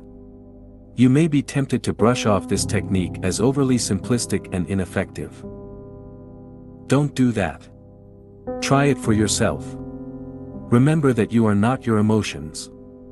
That's precisely by practicing letting go of them that you'll realize that universal truth. As you make a conscious choice to let go of your emotions, welcome them fully or allow them to be, you'll gain a whole new understanding of how emotions work and how to release them. Action step. Use the exercises in the corresponding section of the workbook to start letting go of your emotions. Section 3. How emotions are formed. 3. Letting go of your emotions. Make a list of all the emotions you would like to let go of. Perhaps you feel as though you aren't good enough. Perhaps you struggle with procrastination and experience guilt and shame. Maybe you blame yourself for something you did in the past, or you worry about your future. Just write down whatever comes to your mind. Now, use the method mentioned above. Select one emotion, then ask yourself, could I let this feeling go? Would I? Yes/no, when? Now, don't worry if you're not successful at first. You'll have plenty of opportunities to practice in the future. 14. Conditioning your mind to experience more positive emotions. Try to see that a thought about a person or event is merely a thought about that person or event. It is the thought about them that makes you feel the way you do. To change the way you feel, change the way you think. Vernon Howard, The Power of Your Supermind. We've discussed how emotions are formed, and we've introduced a process you can use to release your negative emotions. Now, let's see how you can condition your mind to start experiencing and intensifying positive emotions in your life. You are what you think about most of the time. For thousands of years, mystics have told us we are the results of our thoughts. Buddha allegedly said, "What you think, you become." The essayist and poet, Ralph Waldo Emerson, said, "We become what we think about all day long," while Mahatma Gandhi said, "A man is but the product of his thoughts." In his classic book, As a Man Thinketh, James Allen wrote, "Let a man radically alter his thoughts, and he will be astonished at the rapid transformation it will effect in the material conditions of his life." Men imagine that thought can be kept secret, but it cannot. It rapidly crystallizes into habit, and habit solidifies into circumstance. James Allen. To take control of your emotions, it is essential you understand the role your thoughts play in generating emotions in general. Your thoughts activate certain emotions, and these emotions, in turn, generate more thoughts. Thoughts and emotions then feed each other. For instance, if believed, the thought, "I'm not good enough," will generate negative emotions such as shame or guilt. Conversely, when you feel ashamed for not being good enough, you'll attract more thoughts in line with that belief. You will focus on the things you believe you aren't good at, or remember and dwell on past failures. This, in turn, will strengthen your erroneous belief. Thoughts generate emotions, and emotions dictate your actions. If you feel you don't deserve a promotion, you won't ask for it. If you believe a man or woman is out of your league, you won't ask him or her out.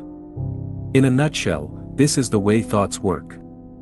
They generate emotions that dictate your actions and shape your reality.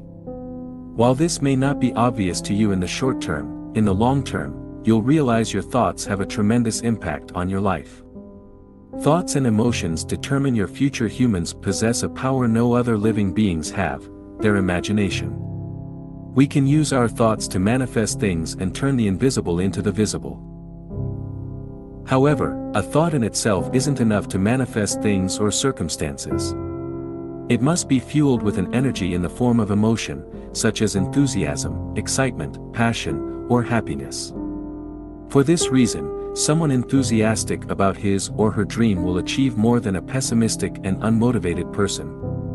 Successful people constantly focus on what they want with positive expectation, while unsuccessful people focus on what they don't want or what they lack. The latter are afraid of having a lack of money, talent, time, or any other resources they may need to achieve their goals. As a result, pessimists accomplish far less than they're capable of achieving. Thus, one of the most important skills you can master is your ability to control your thoughts and emotions. This entails understanding what your emotions are, how they work, and what purpose they serve. Later, we'll discuss how you can use your emotions as a tool for personal growth. Depositing positive thoughts in your mind. Confident people deposit positive thoughts in their mind each day. They celebrate their small wins and treat themselves with compassion and respect. Naturally, they expect good things to happen. On the other hand, people with low self-esteem bombard their mind with disempowering thoughts. They discard their accomplishments as no big deal and fail to recognize their strengths and the positive intent behind their actions. No wonder they feel unworthy. For more information, read section, Not Being Good Enough. Both use their thoughts to distort reality, but who do you think is better off? The person who deposits positive thoughts in their mind, or the person who dwells on negative thoughts? Does it mean positive thinking is going to solve all your problems and eliminate your negative emotions once and for all? Of course, not. Thought manipulation is simply one of the tools you can use to master your emotions. The limit of positive thinking. Repeating to yourself, "I'm happy, I'm happy, I'm happy," all day long won't turn you into a living Buddha. You may benefit from it, but you'll still experience negative emotions. Unless you know how to deal with negative emotions when they appear, you'll fall prey to your own disempowering story. This story could be why you're such a loser. Interestingly, people are often addicted to their story, even the negative ones, and are unable to let go of the why, because they are fundamentally flawed, will never be happy because aren't worthy of love, are never going to make it, and will never get married, and so on. I can guarantee you are addicted to a story. Now we'll discuss how you can condition your mind to experience more positive emotions. After that, we'll see how you can deal with negative emotions as they arise. Choosing the emotions you want to experience to condition your mind. The first step is to decide what emotions you want to experience more of. Do you want to be happier? More motivated? More proactive? The second step is to put in place a specific program to allow you to experience your chosen emotions. The final step is to practice feeling that emotion every day. Feeling the same emotion over and over allows you to better access it. Neuroscience has shown that experiencing the same thought or emotion repeatedly strengthens the corresponding neural pathways, easing future access to that thought or emotion. Put it simply, the more you experience an emotion, the easier it becomes to generate. That's where daily conditioning comes into play. To condition your mind to experience positive emotions, you can use the method we introduced earlier: interpretation plus identification plus repetition equals strong emotion. Here is how to use the formula in this situation. Interpretation: visualizing certain events or generating particular thoughts you see as positive. Identification: identifying with these events or thoughts by feeling the way you want to feel. To do this, you can use all the techniques we mentioned in the section, What Impacts Your Emotions, such as positive affirmations and visualization. Repetition: keep repeating the same thoughts and identifying with them. By doing so, you allow your mind to access the related emotions more easily. Below are some examples of practices you can use based on how you want to feel. 1. Gratitude. To feel more grateful, make gratitude a daily routine. Every morning, focus on what you're grateful for. The more you practice, the better you'll be able to focus on the positive side of things. Sadly, most of us know we should be grateful, but we aren't. That's why we must cultivate gratitude. As the late Jim Rohn said, our emotions need to be as educated as our intellect. Here are some exercises you can use to cultivate a feeling of gratitude. A. Write down things you're grateful for. Take a pen and a piece of paper, or even better, a dedicated notebook, and write down at least 3 things for which you are grateful. This will help you focus on the positive side of things. B. Thank people who crossed your life. Close your eyes and think of people you've met. As you picture them one after the other, thank them while acknowledging at least one good thing they did for you. If you happen to picture people you don't like, thank them anyway and still look for one good thing they did for you. It could be making you stronger or teaching you a specific lesson. Don't try to control your thoughts, simply let the faces of people you know come to your mind. Release any resentment you feel or have felt. C. Focus on one object and appreciate its existence. Select one item in your room and think of the amount of work and number of people involved in the process of creating it and delivering it to you. For instance, if you select a chair, think of all the work necessary to create it. Some people had to design it, others had to find raw materials, and others had to assemble it. Truck drivers had to deliver it to the store. The store employees had to display it and promote it. You or someone else had to go and collect it. The car you drive also had to be built by other people, and so on. Think of how you benefit from this chair. Remember a time you were so tired you couldn't wait to sit. Didn't it feel great when you could finally sit? Thanks to the chair you can not only sit, but you can also use your computer, write, read, drink coffee, or have a pleasant conversation with your friends. D. Listening to gratitude songs/guided meditation. Listen to gratitude meditation. Search gratitude meditation on YouTube. 2. Excitement. Sometimes, you lose excitement. You feel as though you're running in circles trapped in the same old routine. To generate more excitement, spend a little time every morning visualizing all the things you want. Get excited about these things. Below are several ways to do it. Please note, this should be practiced on a regular basis. A. Write down what you want. Take a pen and piece of paper and write, "What I want," at the top of the page. Then, write down anything you can think of that excites you. B. Visualize what you want. Ask yourself, what do I really want? And visualize all the things you desire. Try to be as specific as possible.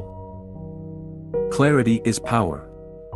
Think of your ideal career, relationship or lifestyle, or any goals you want to accomplish in the coming decade or beyond. C. Create a goals/dreams journal. Buy a notebook and write down your goals in each area of your life. Review them each morning and keep adding pictures, drawings, or anything else to foster your enthusiasm. D. Vividly envision your ideal day. What would you eat for breakfast? How would you spend your day? With whom would you spend your day?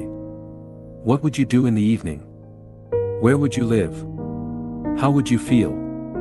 You can have several versions of your ideal day. Just make sure each version excites you. 3.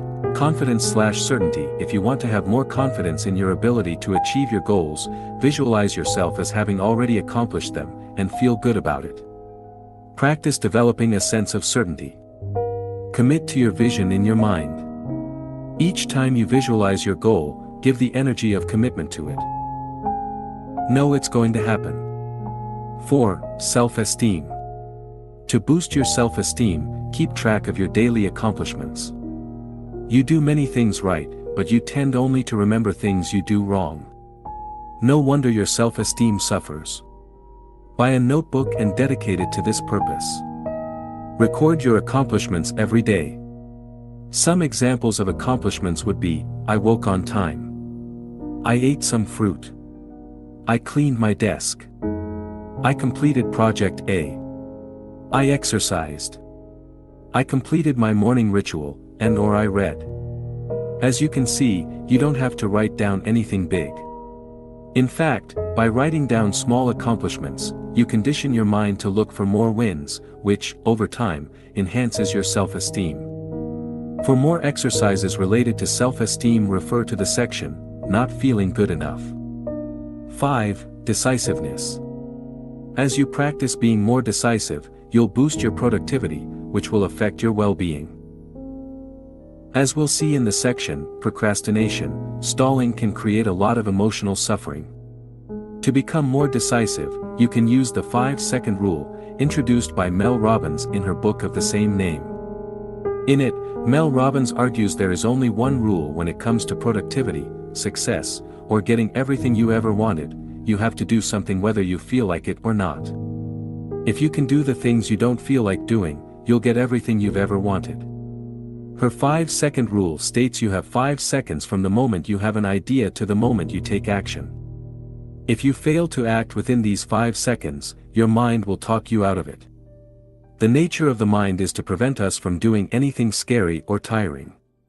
For instance, you have 5 seconds to introduce yourself to someone you want to talk to at an event, send that important email, or ask a question during a meeting. Exercise. Strengthen your decisiveness. To practice the 5-second rule, you can start with small things. Make a list of things you procrastinate over.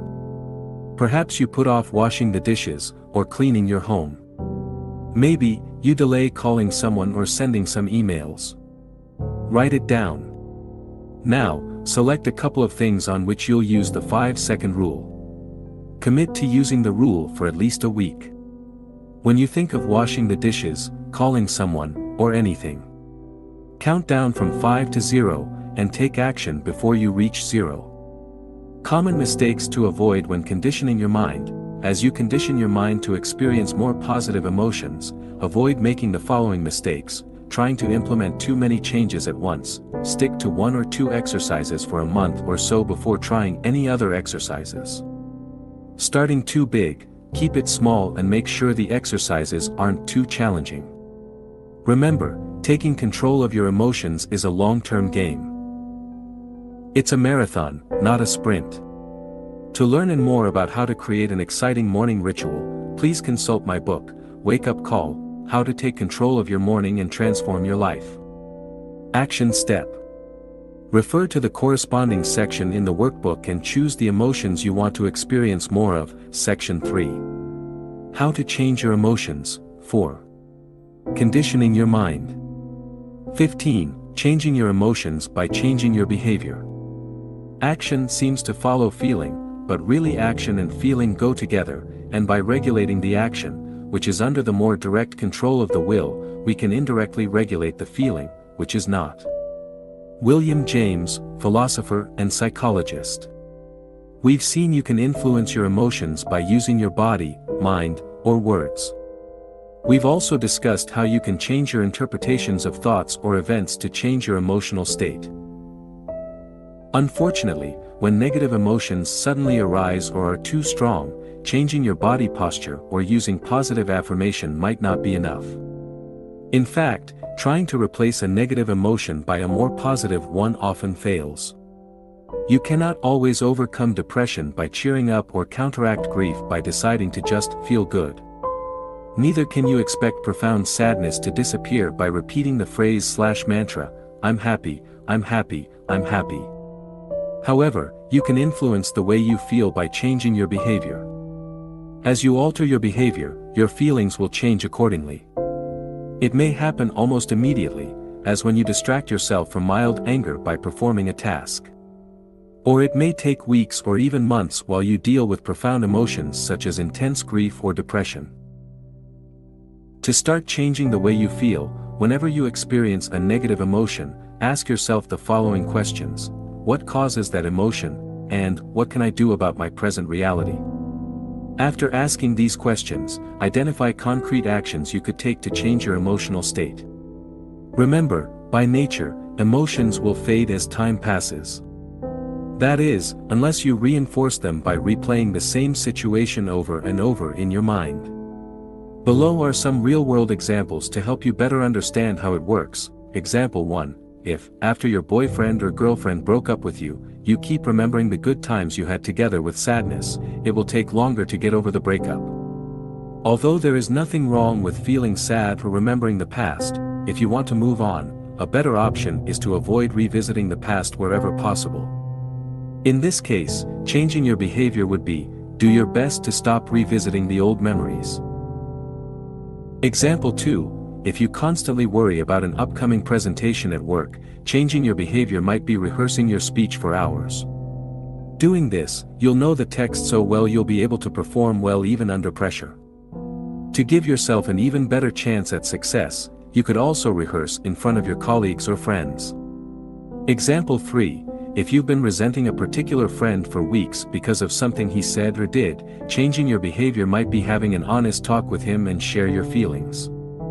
This will allow you to clear the air, clarify any misunderstandings, and avoid building up resentment. Oftentimes, we misinterpret events or see things that aren't there. Example 4, sometimes, you feel sad, angry, or even depressed, and can't do anything about it. In this instance, the best you can do is to avoid focusing on your feelings, and just let them be.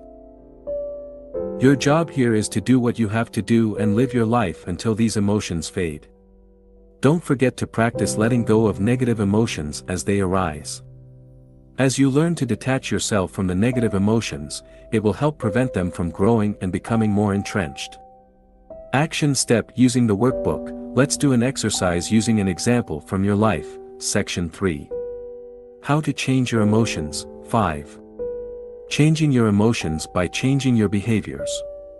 Remember the last time you experienced a negative emotion that lasted more than a couple of days. Now, think of what you did specifically to overcome this negative emotion, if anything. Then, ask yourself, how could I have changed my behavior to influence my emotions positively? 16. Changing your emotions by changing your environment. You cannot always control your emotions. Certain events, such as a breakup, the loss of a loved one, or a severe disease, can trigger negative emotions. However, you do have control over some events. Do you have daily life situations that affect your peace of mind? What if you could do something about them? Sometimes, to reduce negative emotions you simply need to avoid putting yourself in the situations generating them in the first place. Perhaps, you watch too much TV, which makes you miserable. Or maybe, seeing your friends, seemingly happy on Facebook makes you feel like a failure. Why not spend less time in such situations? Real-life example, Facebook was making me unhappy and I felt like a failure. People in my field were killing it and my friends looked so happy, or so I thought. Not to mention the fact I was wasting hours of my time mindlessly scrolling through my news feed. To overcome this drain on my emotional bank, I drastically reduced the time I spent on Facebook.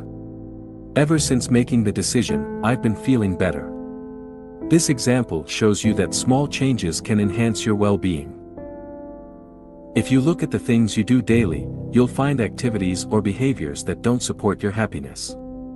Just removing one or two of these activities, or changing some of your behaviors, may noticeably improve your mood. You may already know what you should do, but it's also possible you're unaware of the cost of some of your behaviors on your well-being. Below, I've listed some examples of activities or behaviors that may rob you of your happiness.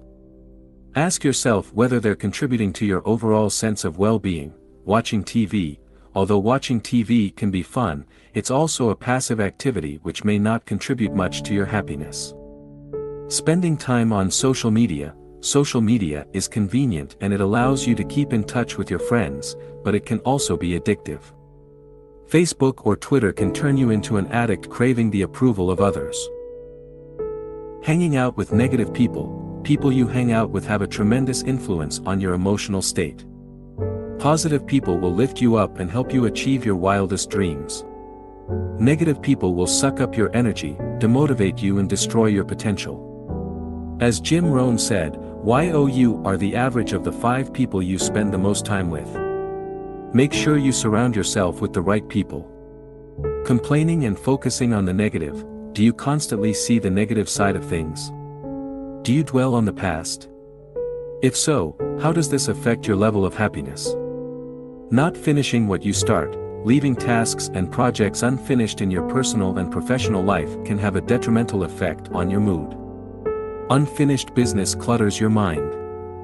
Feeling overwhelmed or demotivated is a sign you may have too many open loops in your life.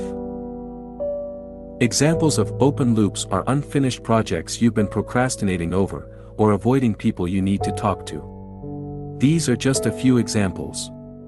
What about you? What activities or behaviors rob you of your happiness? Action step. Design a more empowering environment by completing the corresponding exercises in the workbook, Section 3. How to change your emotions, changing your environment. Use the free workbook or take a pen and paper and write down any activities you believe may negatively impact on your emotions. Then, for each activity, write down the consequence, e.g. they make you feel guilty, they demotivate you, they erode your self-esteem, etc. 17. Short-term and long-term solutions to deal with negative emotions. No other life form on the planet knows negativity, only humans, just as no other life form violates and poisons the earth that sustains it. Have you ever seen an unhappy flower or a stressed oak tree? Have you come across a depressed dolphin, a frog that has a problem with self-esteem, a cat that cannot relax, or a bird that carries hatred and resentment? The only animals that may occasionally experience something akin to negativity or show signs of neurotic behavior are those that live in close contact with humans and so link into the human mind and its insanity. Eckhart Tolle, The Power of Now. In this section, I will provide you with a list of exercises or techniques you can use to better deal with negative emotions. No matter how much control you have over your mind, you'll still experience a whole bunch of negative emotions in the future, from mild frustration to depression. You'd better be prepared. I've listed below some things you can do to deal with negative emotions and have included both long-term and short-term solutions. 1. Short-term solutions. The following techniques will help you manage negative emotions as they arise. Try them out, and keep the ones that work for you. A. Change your emotional state. Distract yourself. An emotion is only as strong as you allow it to be. Whenever you experience a negative feeling, instead of focusing on it, get busy right away. If you're angry about something, cross something off your to-do list. If possible, do something that requires your full attention. Interrupt, do something silly or unusual to break the pattern. Shout, do a silly dance or speak with a strange voice. Move, stand up, go for a walk, do push-ups, dance, or use a power posture. By changing your physiology, you can change the way you feel. Listen to music. Listening to your favorite music may shift your emotional state. Shout, talk to yourself with a loud and authoritarian voice and give yourself a pep talk. Use your voice and words to change your emotions. B. Take action. Do it anyway. leave your feeling alone and do what you have to do. Mature adults do what they have to do whether they feel like it or not. Do something about it. Your behavior indirectly changes your feelings. Ask yourself, what action can I take in today to change the way I feel? Then, go do it. C. Become aware of your emotions. Write it down. Take a pen and paper and write down what you worry about, why, and what you can do about it. Be as specific as possible. Write down what happened. Take a piece of paper and write down what exactly happened to generate the negative emotion. Don't write down your interpretation of it or the drama you created around it. Write down the raw facts. Now ask yourself, in the grand scheme of your life, is it really that big a deal? Talk, have a discussion with a friend. You may be overreacting, making things worse than they are. Sometimes, all you need is a different perspective. Remember a time when you felt good about yourself. This can help you get back in that state and gain a new perspective. Ask yourself the following questions: how did it feel? What was I thinking at the time? What was my outlook on life at the time? Let your emotion go. Ask yourself, can I let that emotion go? Then, allow yourself to release it. Allow your emotions to be. Stop trying to resist your emotions or to change them. Allow them to be what they are. Embrace your emotion, stay with your emotions. Look at them as closely as possible while doing your best to remain detached. Become curious about them. What are they exactly at their core? D. Just relax. Rest, take a nap or a break. When you're tired, you're more likely to experience negative emotions than when you are properly rested. Breathe slowly to relax. The way you breathe affects your emotional state. Use breathing techniques to calm you down, or to give you more energy. Relax, take a few minutes to relax your muscles. Start by relaxing your jaw, the tension around your eyes and the muscles on your face. Your body affects your emotions. As you relax your body, your mind also relaxes. Bless your problems, thank your problems. Understand they are here for a reason and will serve you in some way. 2. Long-term solutions. The following techniques will help you manage your negative emotions long-term. A. Analyze your negative emotions. Identify the story behind your emotions. Take a pen and paper, and write down all the reasons why you have these emotions in the first place. What assumptions do you hold? How did you interpret what's happening to you? Now, see if you can let go of this particular story. Write down your emotions in a journal. Take a few minutes each day to write down how you felt. Look for recurrent patterns. Then, use affirmations, visualization, or a relevant exercise to help you overcome these emotions. Practice mindfulness. Observe your emotions throughout the day. Meditation will help you do this. Another way is simply to engage in an activity while being fully present. As you're doing this, observe what's going on in your mind. B. Move away from negativity. Change environment. If you're surrounded by negativity, change your environment. Move to a different place, or reduce the time you spend with negative friends. Remove counterproductive activities. Remove or reduce the time you spend on any activity not having a positive impact on your life. This could be reducing the time you spend watching TV or surfing the internet. C. Condition your mind. Create daily rituals. This will help you to experience more positive emotions. Meditate, exercise, repeat affirmations, create a gratitude journal, and so on. The best time to deposit positive thoughts in your mind is right before going to sleep and first thing in the morning. Exercise regularly. Exercise improves your mood and is good for your emotional and physical health. D. Increase your energy. The less energy you have, the more likely you are to experience negative emotions. Improve your sleep. Make sure you get enough sleep. If possible, go to bed and wake up at the same time every day. Eat healthier food. As the saying goes, you are what you eat. Junk food will negatively impact your energy levels, so take steps to improve your diet. Rest, take regular naps, or take a few minutes to relax. Breathe, learn to breathe properly. E. Ask for help. Consult a professional. If you have deep emotional issues such as extreme low self-esteem or depression, it might be wise to consult a professional. Action step.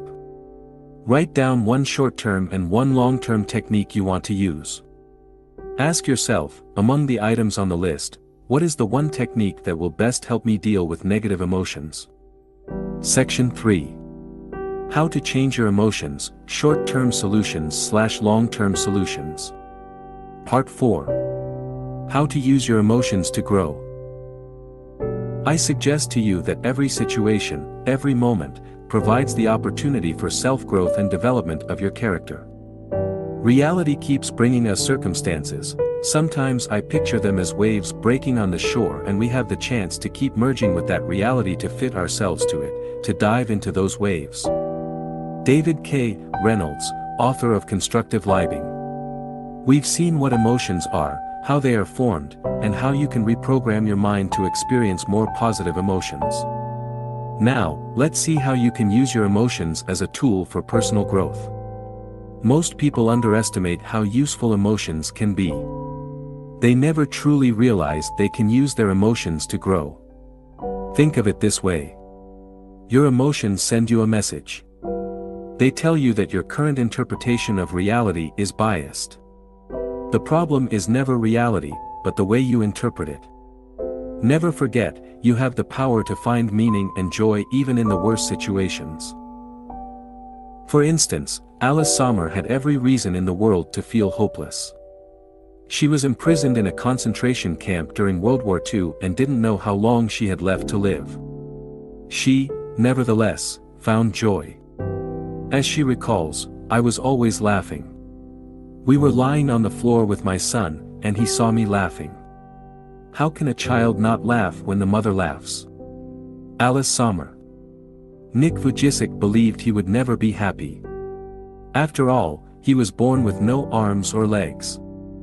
As he said in one of the lectures he gave at a school, "What kind of husband am I gonna be if I can't even hold my wife's hand?" Nick Vujicic. Under these circumstances, nobody would have blamed him if he had remained bitter all his life. However, he overcame his challenges, and today, in addition to being a successful motivational speaker, he's a happy husband and father of 2. These 2 examples show us we can overcome even the most challenging situations. They show us negative emotions don't last forever. Challenging times in our life are often the events that allow us to grow as human beings. Even a complete nervous breakdown can serve as a wake-up call for people. In this section, you'll learn how emotions work and how you can use them to grow, while simultaneously reducing the emotional suffering they create. 18. How emotions can guide you in the right direction. Emotions come and go and, ultimately, can't define you. But it doesn't mean they don't have a role to play. They can foster your personal growth by reminding you of what you already know: you need to make changes in your life. The more you ignore your emotions, the louder they will become. It starts with a small voice, a gut feeling, or an intuitive knowledge. As you dismiss this sign, it gets louder. Keep ignoring your emotions, and your body will begin to talk in the same way as you experience physical pain. For instance, let's say you feel an emotion you identify as stress. This tells you to make changes in your life. It could involve moving away from a stressful situation, improving the situation, or changing how you interpret it. One thing is sure, you need to do something about it. If you keep ignoring stress or the stressor, it may result in severe health issues. The bottom line is, your emotions send you a message. In the same way that physical pain tells you something is wrong with your body, emotional suffering tells you something is wrong with your mind. The power of self-awareness. Self-awareness is one of the most important components of your personal growth. Without it, you can't do much to change your life, since you can't change a problem unless you realize it exists. So, what is self-awareness? Self-awareness is your ability to observe objectively your thoughts, emotions, and behaviors without adding your own interpretation or story to it. Above or below the line? In the 15 Commitments of Conscious Leadership, Jim Dethmer and Diana Chapman introduced a very simple yet powerful model to help increase self-awareness. This model is extremely simple, a single line. The authors argue that, at any time, you're either above or below the line. When you're above the line, you're open, curious and willing to learn, but when you're below the line, you want to be correct and, as a result, you tend to be defensive and closed to new ideas. Put it simply, when you're above the line you're conscious, when you're below the line you're unconscious. Whether you are above or below the line depends on your emotional state. When you sense a threat to your physical survival or to your ego, you fall below the line and try to protect yourself in order for you, or your ego, to survive. Conversely, when you operate above the line, you're in a positive state of mind. Your creativity, innovation, and collaboration are at their best, resulting in enhanced performance. Your ability to recognize when you fall below the line largely determines how well you can control your emotional state. You can't change an emotion if you don't notice its presence. This is what being aware or conscious means. Below are some examples of above the line and below the line behaviors. Above the line, you are curious, listening, consciously feeling emotions, discussing without being argumentative, appreciating, taking responsibility, and questioning your beliefs. Below the line, you are clinging to an opinion, finding fault, arguing, rationalizing and justifying, gossiping, enrolling others to affirm your beliefs, and attacking the messenger. Fear versus love. Another simple model you can use is the fear versus love model. Throughout your day, you either act out of fear or out of love. You act out of fear and your focus is on getting something, be it other people's approval or attention, money or power. On the other hand, when you act out of love, your main focus is on giving, be it your time, money, love, or attention. You want to share and improve the lives of people around you, not for your own interest, but simply for the sake of it. While your actions can simultaneously reflect your desire to give and to receive, one or other of these components is generally more pronounced. To master your emotions, you must learn to identify whether you're acting out of love or fear. For instance, look at one of your major life goals. Is it a fear-based goal or a love-based goal? Are you trying to give and contribute to the world, or are you trying to take from it? For instance, let's say you want to become an actor. Some of the reasons for that could be the following: 1. Making money. 2. Being famous. 3. Proving to your parents and friends you're good enough. 4. Entertaining people. 5. Expressing yourself. The first three examples are usually fear-based behaviors. You want to fill a void within yourself and demonstrate how good you are. The final two examples are love-based behaviors that stress a desire to express your gift to the world. As we discuss in greater depth how different emotions work, keep in mind these two models, above/below the line in fear-based versus love-based actions. Note that throughout your day you often alternate between love-based behaviors and fear-based behaviors.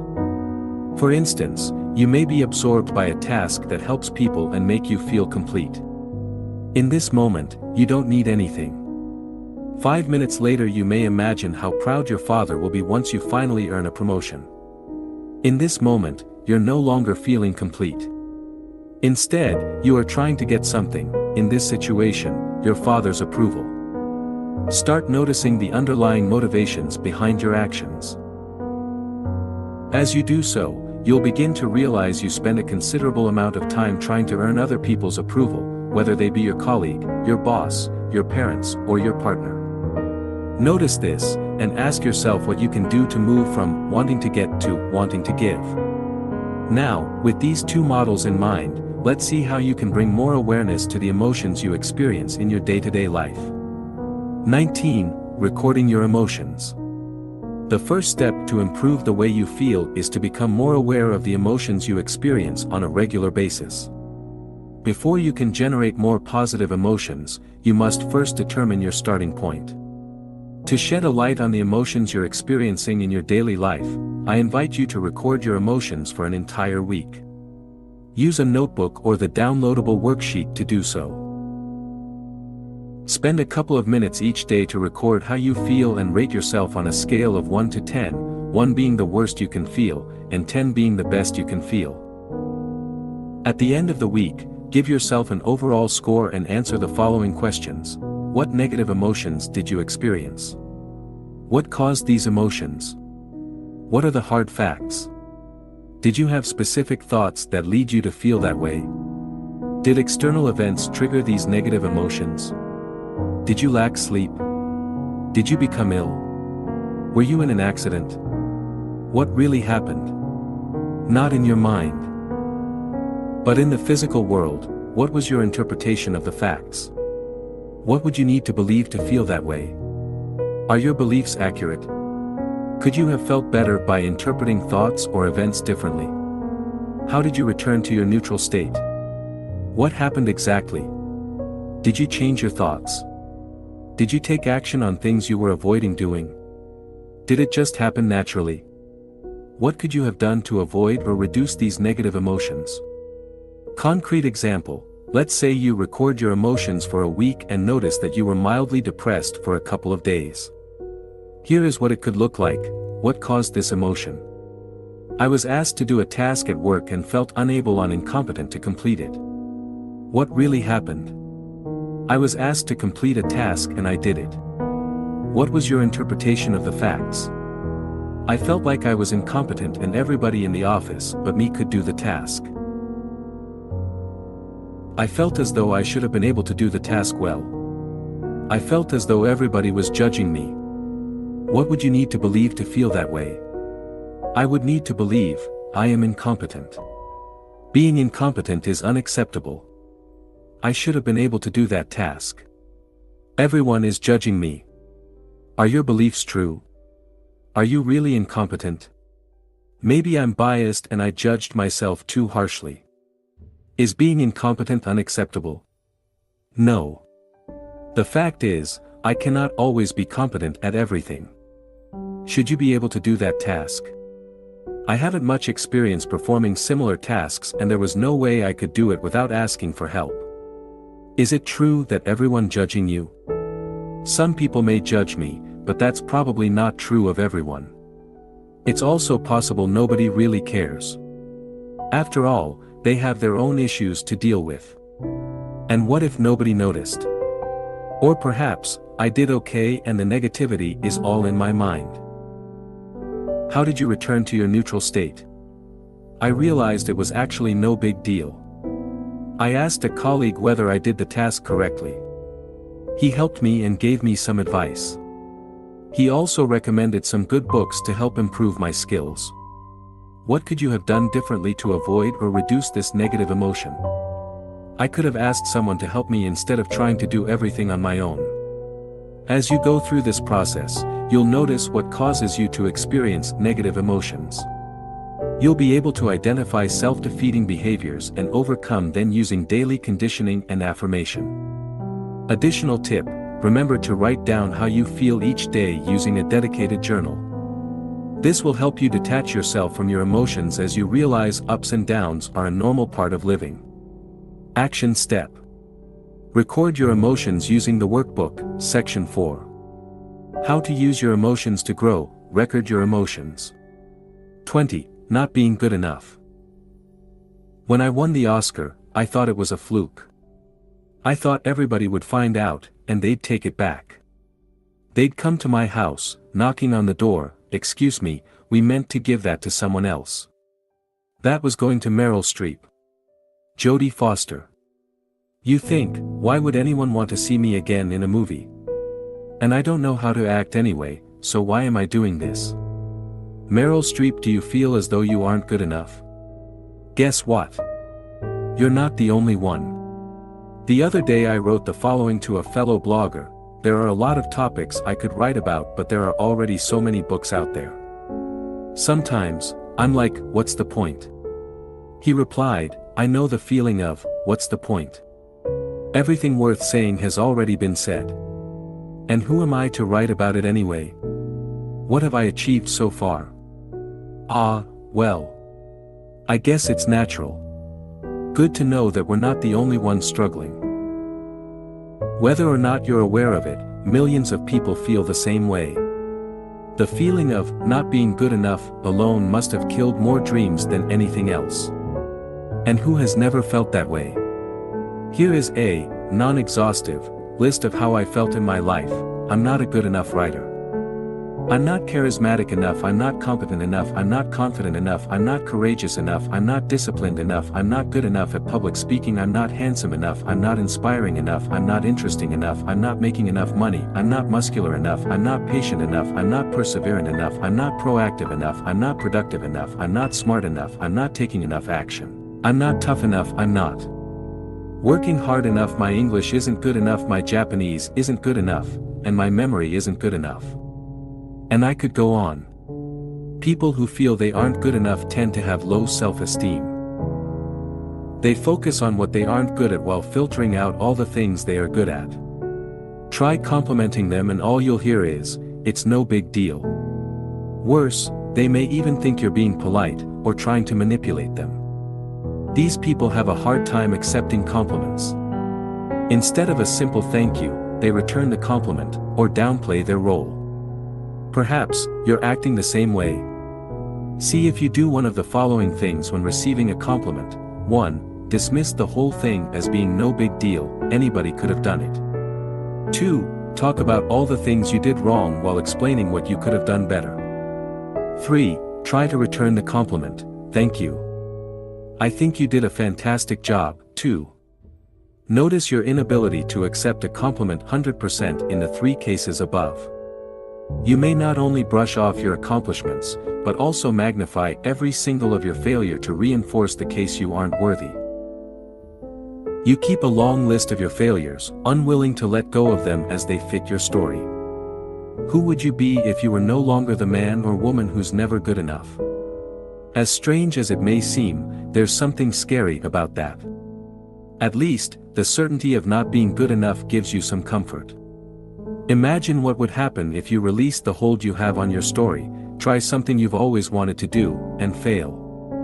What you suspected for a long time would become true: you aren't good enough. Or worse, what would happen if you were to succeed? How would that fit into your story? Remember, your brain is biased towards negativity.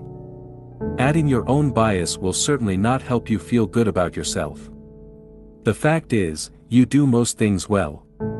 Although a lack of experience, interest, or talent may explain why you aren't doing as well as you would like to in certain areas, it has nothing to do with you not being good enough. How to use the feeling of not being good enough to grow. Not feeling good enough is a sign of low self-esteem. Many people experience low self-esteem in various degrees. I certainly do. For some, every single thing they do is insufficient. For others, they feel inadequate only in certain situations or areas of their life. Wherever you are on the self-esteem spectrum, you can probably benefit from a boost in your self-esteem. Identifying what triggers your feelings of inadequacy. The first step is to find out what triggers these feelings.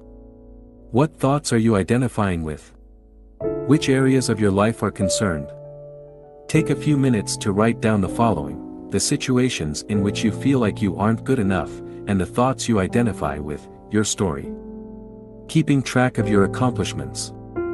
The second step is to keep track of your accomplishments. Not feeling good enough often results from the biased view you hold about yourself. You focus on your shortcomings, failing to acknowledge your successes. People with healthy self-esteem tend to look at themselves in a more objective way, acknowledging both their shortcomings and their strengths. To improve your self-esteem, start acknowledging all the things you're doing well. The following exercises will help you do that. Exercise 1. Create a win log.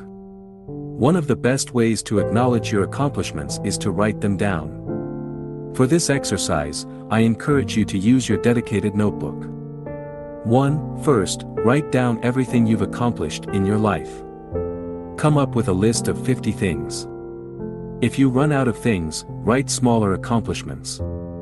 This will help you realize how much you've already accomplished. 2. At the end of each day, write down all the things you've accomplished that day. It can be simple things such as, I woke up on time, I exercised, and I ate a healthy breakfast.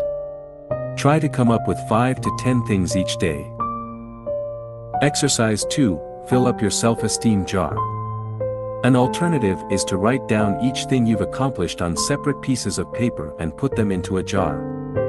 Here are a few recommendations to ensure you make the most out of this exercise. Make sure your jar, or any other container you use, is in a visible location. The best location is probably on your desk, the second best location is your bedroom. Select a container you like. Choose a design you're fond of. It's all about your self-esteem, so anything that makes you feel good is advisable. Make sure it is transparent so that you can see it filling up. Give it a positive name, e.g. my self-esteem jar, declaration of love to myself, etc. Write your accomplishment on a paper you love. For instance, use different colors so that when the jar fills up, it creates something pleasant to the eye. One idea would be to use origami paper. Write with your favorite pen. The idea is to show more respect towards yourself by acknowledging your multiple accomplishments. Exercise 3. Create a positive journal. You can also create a journal to write down every compliment you received that day. Your colleague told you your shoes look nice, write it down. Your friend complimented your hair, write it down. Your boss told you how well you did at a task, write it down as well. Don't question the sincerity of these compliments. Always assume they are genuine. The idea is to train your mind to focus on the positive things that happen in your life. They are happening whether or not you acknowledge them. Here is how to make the most of that exercise. Buy a notebook you like. Personalize it, add stickers, draw something, add pictures, or use different colors. Don't want to do any of this stuff? That's fine as well. It's your journal. Keep it with you, carry it with you, and look for new compliments to add to your amazing collection, optional. Review it every day, go through old entries and mentally thank people who complimented you. You can say, thank you, I love you. Feel free to read the old entries in the morning, in the evening, or both, or whenever you feel like it. It's up to you. Again, this is your journal. These are just suggestions. Whatever works for you. Learning to accept compliments. Chances are you have difficulties accepting compliments. Do the following sentences look familiar? It's never a big deal. Everybody could have done it. It's because so and so helped you. I could have done it better. Here is a great reason why you should accept compliments, because the person who made the compliment wants you to receive it, not to flush it down the toilets.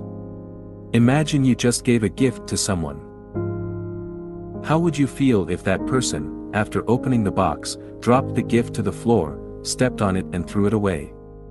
You won't like it, would you? Sadly, that's what we often do when we receive a compliment.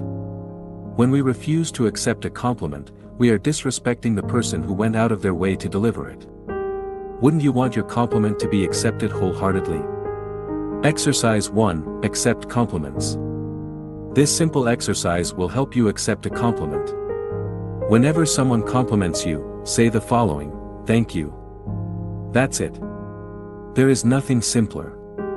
No, thank you, but, thank you, you too, or, it wasn't a big deal.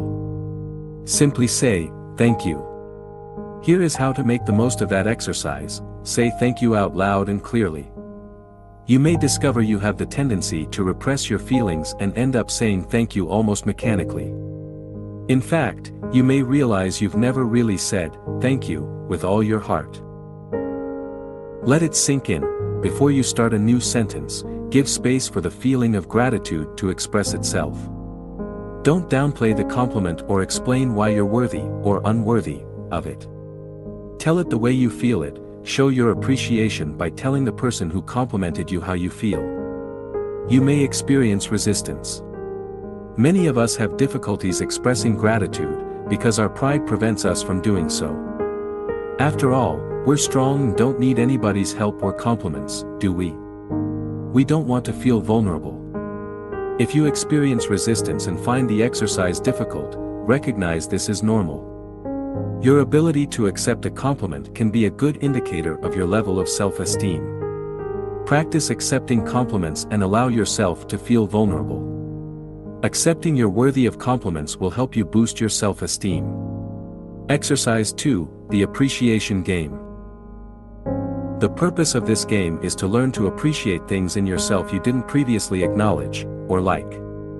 It will work well if you have a partner you can play the game with on a regular basis. Tell your partner 3 things you appreciate in them and ask them to do the same. Be as specific as possible and don't worry about coming up with big things. Here are some examples. I appreciate that you prepared breakfast this morning even though you were in a rush. I appreciate that you picked up the kids today.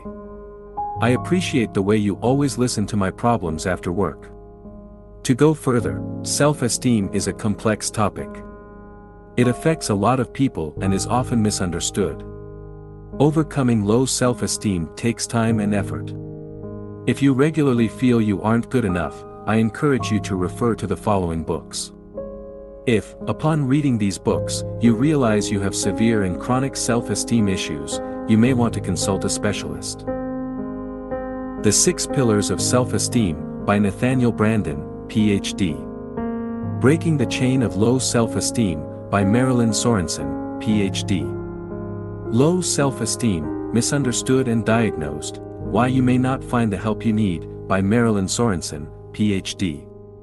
Below is a brief summary of some of the main ideas in each book. In his book, The 6 Pillars of Self-Esteem, Nathaniel Branden identified 6 practices, or pillars, of self-esteem you can work on to develop a healthier self-esteem. 1. Living consciously. In Nathaniel Branden's words, to live consciously means to seek to be aware of everything that bears on our actions, purposes, value, and goals, to the best of our ability, whatever that ability may be, and to behave in accordance with that which we see and know. 2. Self-acceptance, is choosing to value yourself, to treat yourself with respect and to stand up for your right to exist. Self-acceptance is the basis upon which self-esteem develops. 3. Self-responsibility, is realizing no one is coming to save you and you are responsible for your life. It is accepting that you are responsible for your choices and actions. You are responsible for how you use your time, and for your happiness. Because only you can change your life. 4. Self-assertiveness, means honoring your wants, needs, and values and seeking appropriate forms of their expression in reality. 5. Living purposefully, is to use your powers to achieve the goals you have selected. In other words, it's your ability to set and achieve goals in every area of your life. 6. Personal integrity, is behaving in a way that matches your ideals, convictions, and beliefs. It's when you can look at yourself in the mirror and know you're doing the right thing. In Breaking the Chain of Low Self-Esteem, Marilyn Sorensen provides a great overview of what self-esteem is and how it works.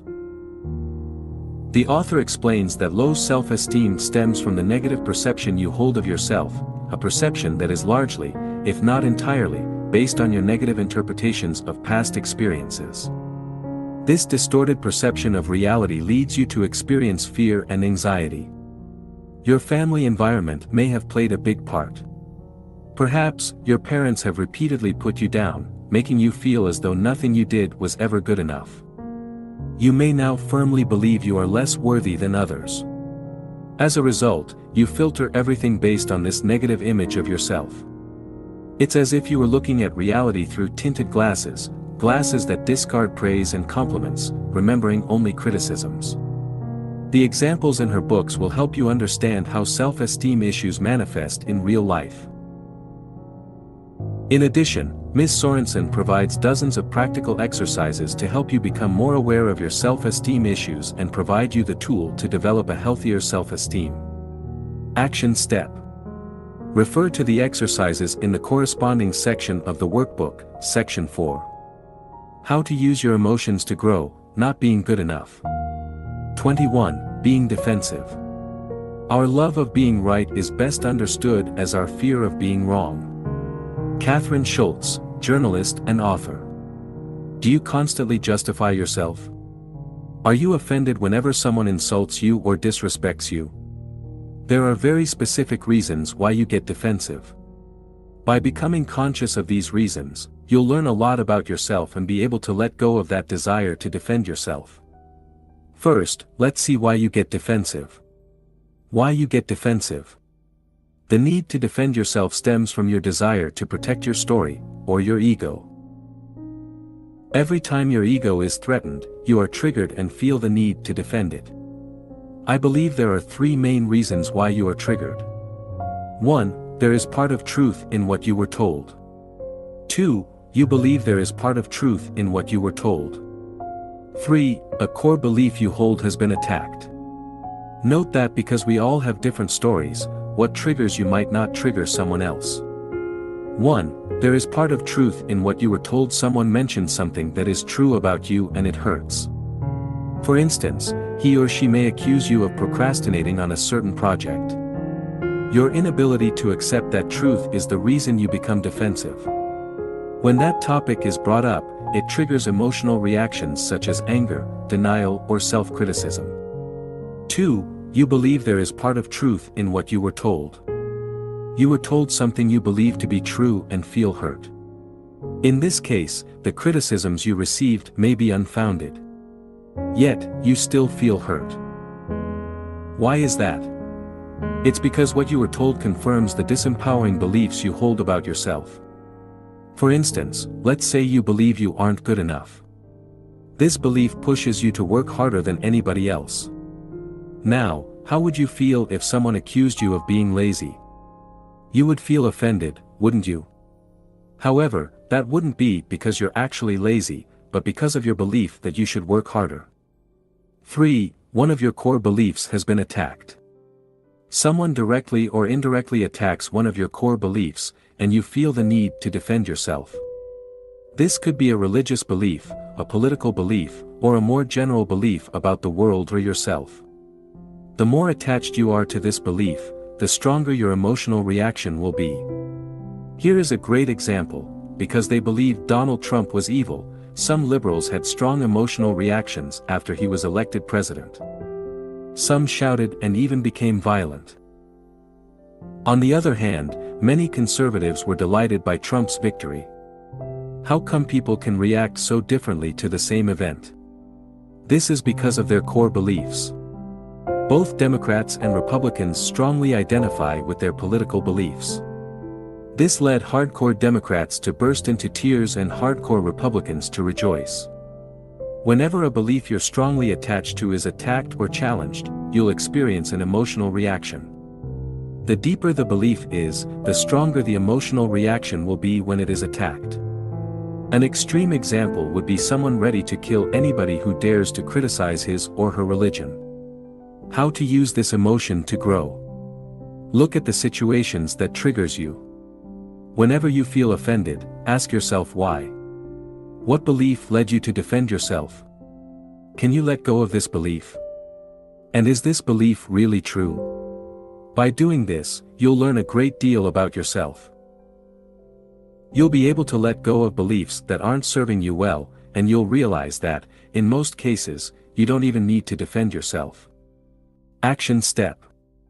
Refer to the exercises in the corresponding section of the workbook, Section 4. How to use your emotions to grow, getting defensive.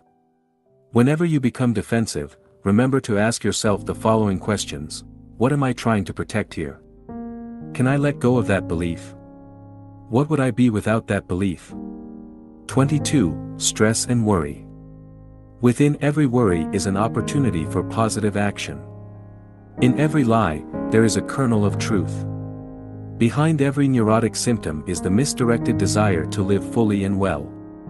David K. Reynolds, Constructive Living. Have you ever wondered what stress is and why you experience it? Most people believe a situation can be stressful. The truth is, stress doesn't exist outside of yourself and, therefore, no situation can be said to be stressful in itself. Yet, my guess is you experience stress on a regular basis. And probably more often than you would like to. Stress alone is responsible for tens of thousands of deaths every year. Stress does more harm than many diseases and leaves countless families grieving the loss of a loved one. This is why it is essential you take active steps towards reducing your stress levels. Taking responsibility for your stress. Stress is something you have some control over and, therefore, must take responsibility for. The more you take responsibility for it, the better you'll be able to reduce it. Stress happens for various reasons and manifests in numerous situations.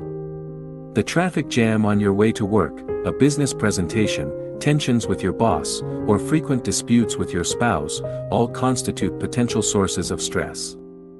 There are two ways you can reduce stress: by avoiding situations you perceive as stressful, and by becoming better at dealing with stressful situations. We'll see how you can use these methods to reduce your stress levels. How you can use stress to grow. Exercise. Make a list of your major sources of stress. Let's look at specific situations that are sources of stress for you. Using the workbook, write down what causes the most stress in your typical week. Come up with at least 10 things. Reframing stress. Emotions arise as a result of your interpretation of events. The mere fact you experience stress, or any other emotion, means you've added your own interpretation to what is happening. Otherwise, you would have a stress-free life. Now, look at your list of stressful situations. For each situation, ask yourself the following questions: is that situation stressful in itself?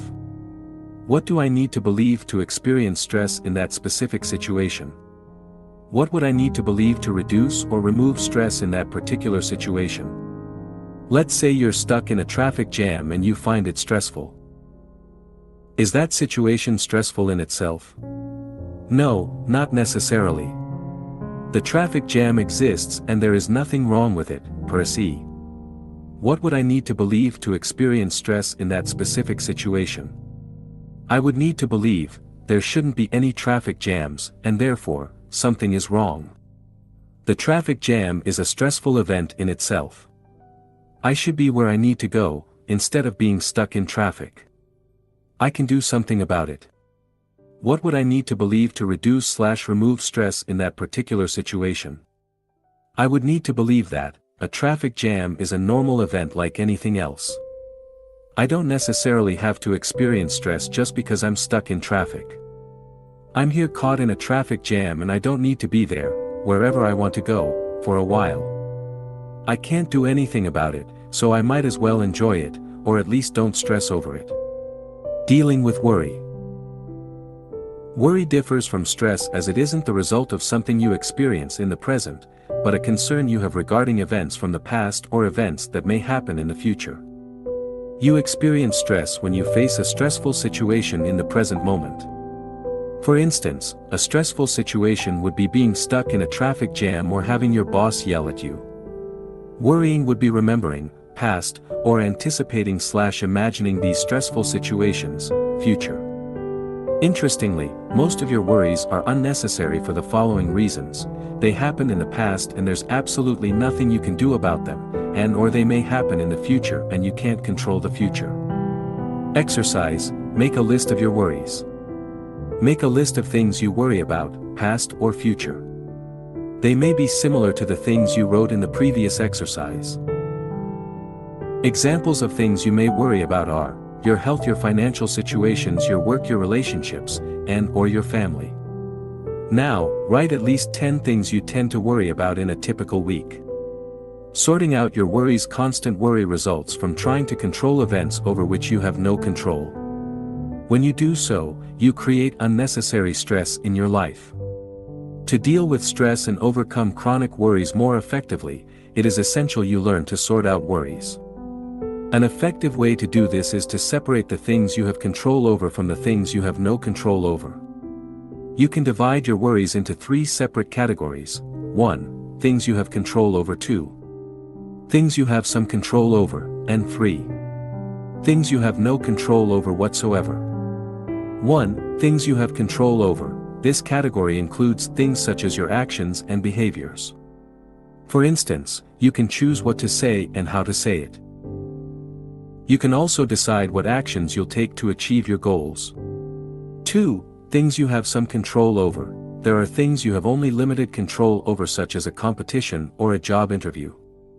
You can't be absolutely certain you'll win a tennis match, but you do have some control over its outcome. For instance, you can choose to train harder or hire a great coach.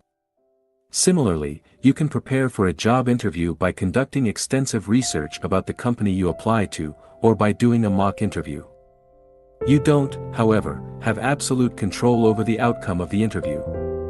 3. Things you have no control over. Unfortunately, there are also many things you have no control over. These are things such as the weather, the economy, or traffic jams.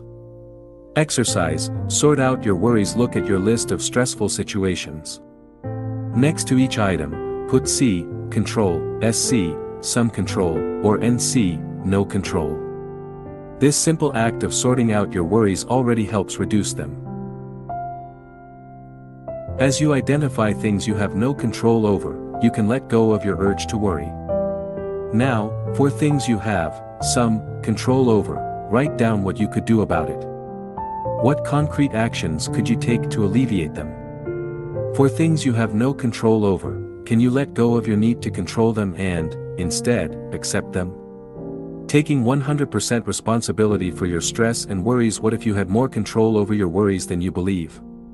Look at the situations you have no control over and ask yourself, if I had control over them, what would I do? What would it look like? And how could I prevent them from happening? Often, you'll realize you have some control over these situations. This can be by changing, reframing, or eliminating them from your life. Let's say you identified traffic jams as something you have no control over. This sounds reasonable. Once you're caught in the traffic jam, you can't do much about it. But, could you do things differently? For instance, could you leave home earlier or take a different route? What about reframing the situation? Instead of escaping the situation mentally, you could choose to be fully present by making traffic jams a productive part of your day. You could then make the most of it by listening to audiobooks. Imagine how much you could learn if you listened to audiobooks every working day for an entire year. Go over your list and look for things you have no control over. Write down what you could do to change, reframe, or eliminate these events. Action step. Refer to the exercises in the corresponding section of the workbook, Section 4. How to use your emotions to grow, stress/worry. 23.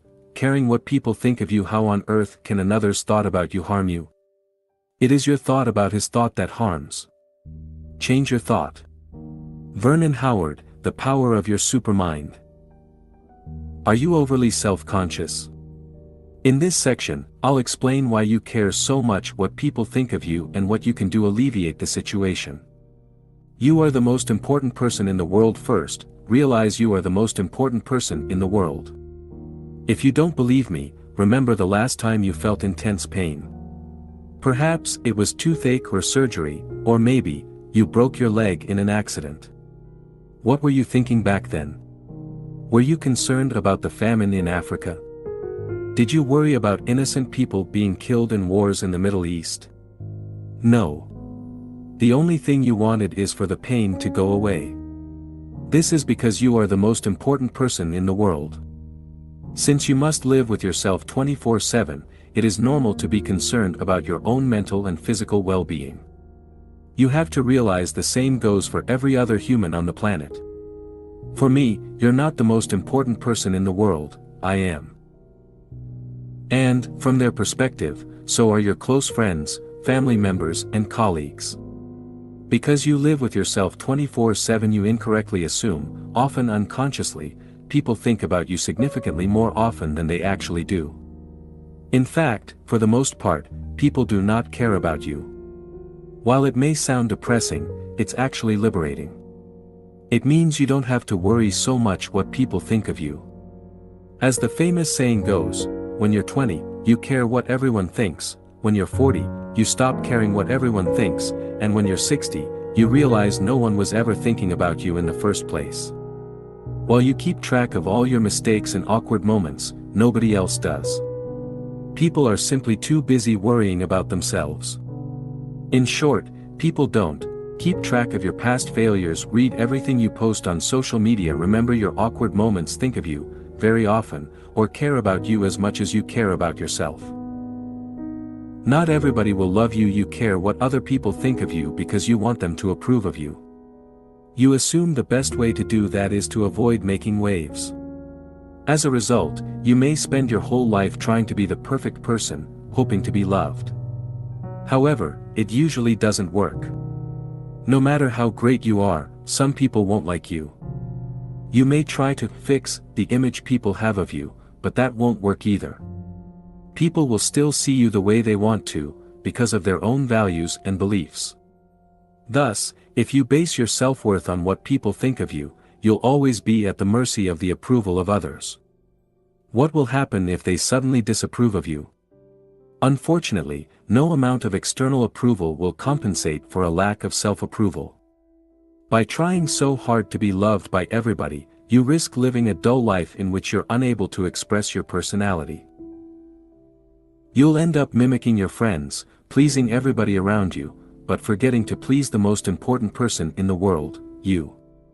What people think of you is none of your business. You're not responsible for people's thoughts. In fact, what people think of you is none of your business. Your job is to express your personality the best way you can while having the purest intent possible. In short, your responsibility is to do your best to be your true self. Then, people may or may not like you, and either way is fine. Remember, the most influential people such as presidents and statesmen and women are often hated by millions. Therefore, don't make it your personal mission to change people's image of you. People are entitled to their beliefs and values, and they have the right to dislike you. They are free to interpret your actions and behaviors through their own filter.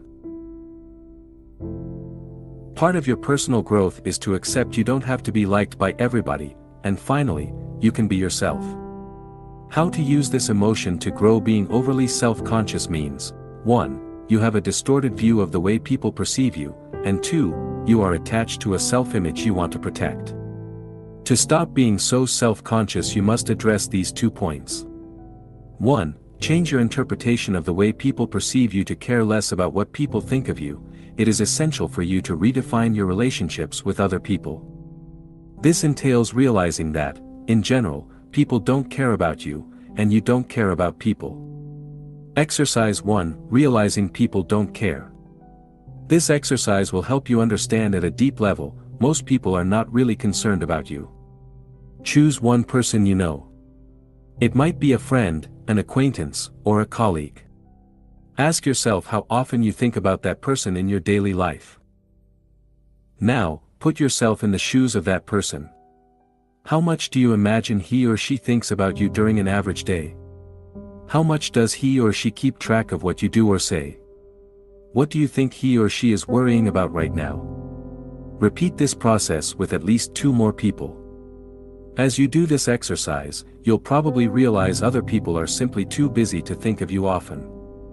After all, they live with themselves 24/7. In their own eyes, they are the most important person in the world. Not you. And this is only to be expected. Exercise 2, realizing you do not care. You're not that concerned about other people either. The following exercise will make you realize this. Go through your day and try to remember all the people you met or interacted with. It might be the waitress or the customers in the restaurant you lunched in, the people you saw on the street, and so on. Ask yourself how much you thought about these people prior to this exercise. You probably didn't think of them at all, did you? As you can see, you don't really have time to worry about other people. Most of the time you are concerned only about yourself. It's not to say you have no compassion or are a selfish jerk. You're merely being human. Stop being overly attached to your self-image. If you are overly self-conscious, chances are you worry too much about the way people perceive you. Perhaps you want their approval or are afraid they will judge you. It is essential you learn to let go of this self-image. Exercise, letting go of your self-image. Write down all the things you're afraid to be judged on. Maybe you worry about your look, or you're afraid of saying something silly. Write down why you care. What is the issue here? What image are you trying to protect? Do people believe you're smart and you're afraid you can't live up to this image? Are you afraid of being rejected as a result of saying something wrong? This exercise will bring awareness to the things you're worrying about and will help you address them. In addition, don't forget to complete the exercises mentioned in the section, letting go of your emotions. Finally, remember people will always interpret your words and actions based on their values and beliefs. Therefore, to let your personality shine, you have no choice but to allow them to see you whatever way they wish to. Action step. Refer to the exercises in the corresponding section of the workbook, Section 4. How to use your emotions to grow, caring what people think of you. 24. Resentment. Even if we can't love our enemies, let's at least love ourselves. Let's love ourselves so much that we won't permit our enemies to control our happiness, our health, and our looks. Dale Carnegie, How to Stop Worrying and Start Living. When you resent people, you're angry at them because they didn't behave the way you wanted them to. Maybe they broke their promises, or perhaps they didn't give you what you expected from them. Perhaps you believed they owed you something, but they failed to deliver. Resentment often builds up when you fail to communicate effectively with the people you resent. That is, when you didn't tell them you felt hurt, or didn't communicate your needs and wants, assuming they would naturally cater to them. It can also grow when you did express your feelings but can't let go of them and forgive. As Nelson Mandela once said, resentment is like drinking poison and then hoping it will kill your enemies. It just doesn't work. Resenting people. As with any other emotion, resentment will grow in intensity following the formula, interpretation plus identification plus repetition equals strong emotions. You can resent someone for years for a rather insignificant event based on your interpretation of the event, your identification with the story you're telling yourself about it, and/or the number of times you replay the event in your mind. Let's say one of your friends betrayed you by not inviting you to a party. In your mind, your friend truly betrayed you and you deeply resent him for it. You can't stop thinking, how could he do that to me? The thought consumes you for weeks and you decide to cut ties with him. Months later you're still resenting him. Notice that the event in itself isn't upsetting. What creates resentment is your interpretation of the event. Now, is it possible that your interpretation was wrong? What if your friend assumed you wouldn't like the party? What if he thought you were too busy? Sure, he should have at least invited you, but nobody is perfect. If you'd put aside your interpretation and confronted him at the time, maybe things would have turned out differently. The danger of letting resentment build up. Often, what adds fuel to the fire is your inability or unwillingness to confront the people you resent. Instead of this, you keep revisiting in your mind what you think happened. As a result, your resentment grows stronger as time passes. This is especially true if you regularly interact with people you resent. How to use resentment to grow. Resentment occurs when you are unable to forgive and move on with your life. It is the result of being attached to what was in the past instead of focusing on what could be in the future. When you experience resentment, you are provided with an opportunity to learn how to forgive and let go and, more importantly, how to love yourself. Resentment is here to tell you that you must love yourself and value your peace of mind more than anything else. Your peace of mind must become more important than being right, taking revenge, or hating someone else. In short, moving beyond resentment is making a declaration of love to yourself so you can move on, while, at the same time, showing compassion to others. Loving yourself. Paraphrasing Nelson Mandela's words, resentment is a poison you consented to drink. Resentment are the weeds you allow to grow in your garden. When you experience resentment, you believe that something you were legitimately entitled to was unjustly taken from you. For instance, it could be someone else's trust, respect, or love. As a result, you feel as though you've been attacked personally. Resentment will subsist as long as your need for being right and getting even is more important than your peace of mind. It will keep growing as long as you keep feeding the emotion with thoughts of resentment. And it will remain as long as you repress it. That's why it's important you make your peace of mind a priority and learn to forgive others as well as yourself. Loving others. Your ability to release resentment is linked to your level of compassion. The more compassionate you are, the easier it will be to let go of resentment. One important thing to understand is that people always act based on their level of consciousness, or unconsciousness. You may wish someone had acted differently toward you, but if he or she didn't, it's probably because he or she was unable to do so. Thus, rather than saying people are good or bad, it is more accurate to say they are either conscious or unconscious.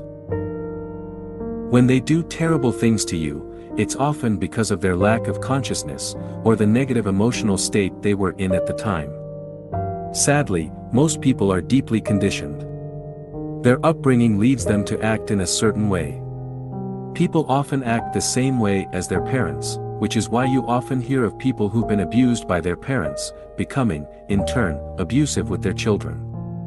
As Eckhart Tolle wrote in The Power of Now, the mind, conditioned as it is by the past, always seeks to recreate what it knows and is familiar with.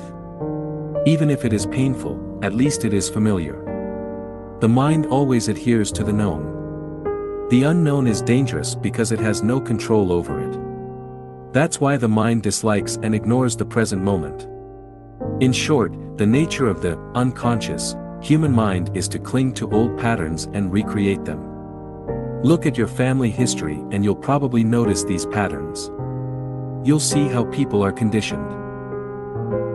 This shows how difficult it is for people to break free from set patterns. I used to resent my mother for being overly protective. I blamed her for not encouraging me to grow, but instead, her actions made me weaker than I already was. Perhaps it was one of the reasons I embarked on a personal development journey. However, I realized she didn't have any bad intentions. She simply meant well and did the best she could. The point is, people do what they can, with what they have, based on who they are and how much they've been conditioned. They make tons of mistakes as well. We all do. It's part of being human. One of the most ridiculous things we try to do as human beings is to want to change the past. What happened in the past was supposed to happen. Because it did happen. Now, the question is, what are you going to do about it? How to deal with resentment. To start letting go of resentment, we'll discuss the importance of 1. Changing/reevaluating your interpretation. 2. Confronting the situation. 3. Forgiving, breaking free from identification, and 4. Forgetting, stopping the repetition. Resentment results from your interpretation of something that happened to you. This interpretation leads you to feel betrayed and to experience anger, or even a desire for revenge. By revisiting the scene in your mind, you allow resentment to build and, because you avoid confronting the situation or person at the root of your resentment, the emotion continues to grow. To prevent resentment from building, it is necessary for you to reevaluate your interpretation of what happened, while confronting the situation or person you resent. After doing this, you must be willing to forgive and release your resentment. Finally, you must choose to forget. This entails not replaying the scene in your mind over and over again. 1. Changing/reevaluating your interpretation. To put things into perspective, it is important for you to look at your interpretation of what happened. Might you have overdramatized the situation? Is it possible you misinterpreted something? Ask yourself, what exactly happened? After you remove your interpretation, only the hard facts will remain. Looking at what really happened may provide you with valuable insights, allowing you to replace your current interpretation with a more empowering one. 2. Confronting the situation. If your resentment is directed toward people, perhaps you need to have an honest discussion with them and share how you feel. Often, resentment builds up when you don't share your feelings with the person you resent. This is often due to fear of appearing vulnerable, fear of hurting the other person, or fear of negatively impacting your relationship with that person. If you can't talk to that person directly, an alternative is to write a letter. Even if you don't send it, the simple act of writing the letter may help you release some of your resentment. 3. Forgiving. Now you've found a channel to express yourself, you can start to forgive. You've looked at the hard facts and re-evaluated your interpretation. If needed, you had an honest discussion with the person you resent. You did what you had to do, and can now let go. Think of the negative consequences created by resentment. Write down how it affects your happiness and peace of mind. Remember, resentment is the result of your attachment to the past. Forgiveness is simply reconnecting with the only thing that is real, the present, while forgetting about what isn't real, the past. Then, release it. Imagine how your life would be and how you would feel once you've let go of the resentment. Do it right now. Then, let go. Forgive. Remember, forgiving is an act of self-love. You forgive not just because you have compassion, but because you value your happiness more than anything else. As you forgive, you let go of the attachment to your story, and you distance yourself from the thoughts related to it. To let go of resentment, you can use the 5-step process introduced in the section, Letting Go of Your Emotions. 4. Forgetting. Finally, forget. Forgetting is when you stop entertaining thoughts of resentment and simply move on. When such thoughts arise, let them go. Over time they will lose their power. Action step. Complete the exercise in the corresponding section of the workbook, Section 4. How to use your emotions to grow, resentment. 25. Jealousy. When you experience jealousy, you desire something someone else has, but you don't currently have. We all feel jealous from time to time, and this is not something you should blame yourself for. In this section, I will explain how jealousy works and provide you with some solutions to deal with it. How to use jealousy to grow. Jealousy stems from the belief you aren't good enough. It comes from a place of lack and scarcity. You want something someone else has, believing that it would fulfill you. Alternatively, you're afraid of losing something or someone you believe is yours. Jealousy can help you find what you really want. Jealousy can let you know you're on the wrong path and can help you find out what you really want. For instance, in her book Quiet, Susan Cain explained she would often feel jealous of her friends who were writers or psychologists. Interestingly, even though she was a lawyer at the time, she didn't feel jealous of successful lawyers, as her lawyer friends often did. This led her to realize she wasn't made to be a lawyer. As a result, she changed her career and became a writer. I had a similar experience. While I was a consultant, I didn't envy or look up to successful people in my company. On the other hand, on my personal development journey, I became envious of successful personal development bloggers and YouTubers. I felt particularly jealous of 2 such people when I realized they were doing exactly what I wanted to do. I imagined how amazing it would be to help other people and make a contribution to society while studying and growing along the way. This is why I created a blog and started writing books. As you can see, jealousy, when properly used, can be beneficial. Exercise. Identify who you are jealous of. Write down who you are jealous of. Now, what does it say about you and what you want from life? Jealousy can signal a scarcity mindset. In other situations, jealousy may indicate you're operating under a scarcity mindset. Let me give you another example from my personal life. When I see best-selling writers, I sometimes become jealous. I feel as though they are stealing my piece of the pie, and I deserve success as much as they do.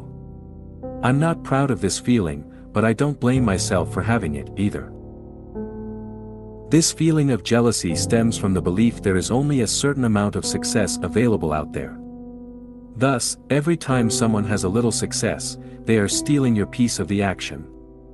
Interestingly, this is often not the case. If anything, for writers the opposite is true. The more a writer can cooperate with other writers, the better chances he or she has to succeed. A writer who tries to do everything on his or her own is likely to fail. This is not limited to writers, of course. Shifting your mindset from one of competition to one of cooperation can help you move from a feeling of scarcity to a feeling of abundance. Nowadays, when I see other writers having success, I remind myself what great news it is. After all, if they can do it, so can I. And the more successful my fellow writers become, the more they are in the position to help me in the future. This also works the other way around. The more I help other writers to succeed, the more they'll be able to help me in the future. As Zig Ziglar said, you can have everything in life you want, if you will just help other people get what they want. Remember, what other people can do, you can do as well. Remember also, success is not a limited resource.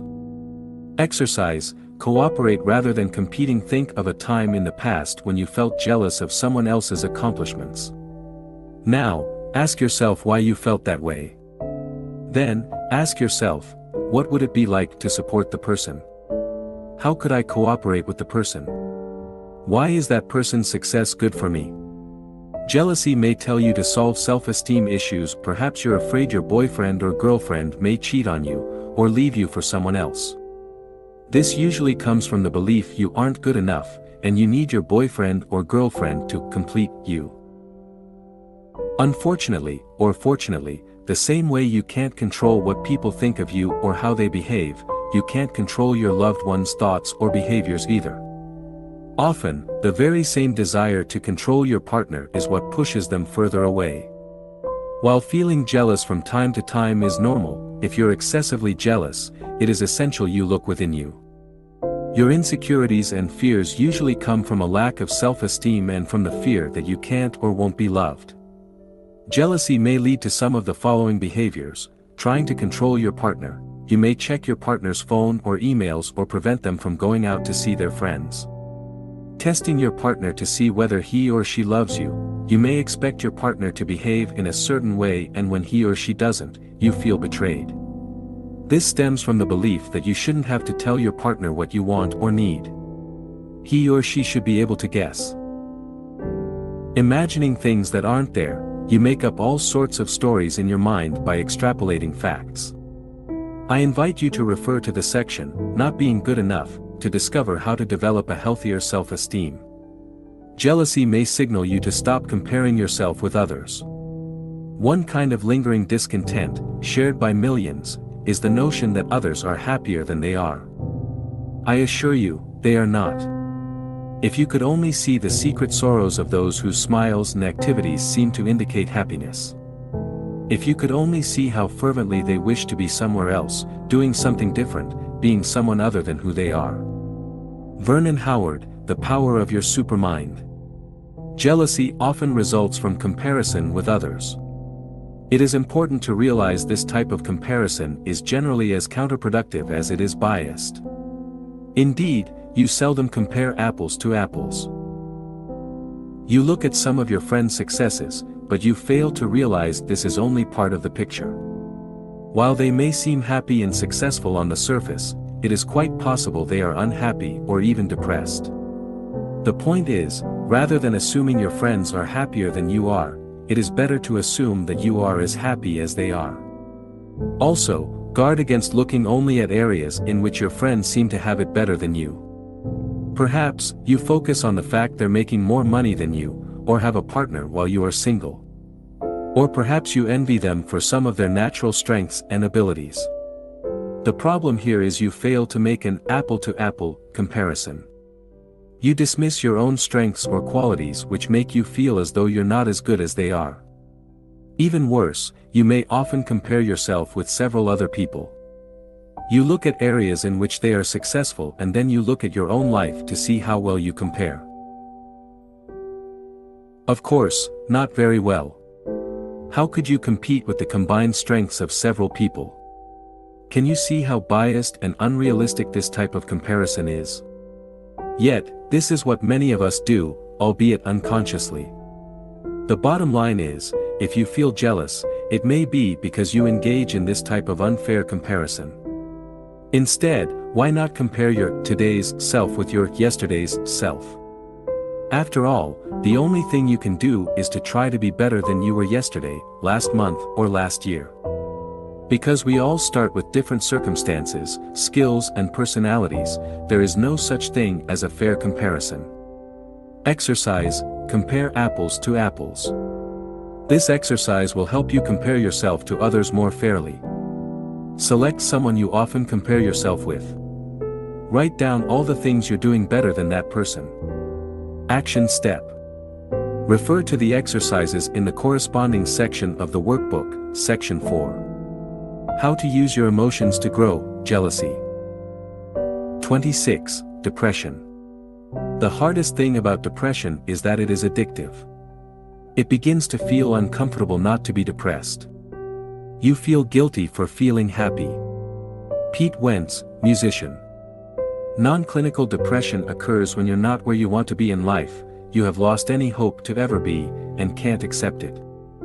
This might happen after a tragic event in your life or more progressively as some aspects of your life slowly fall apart.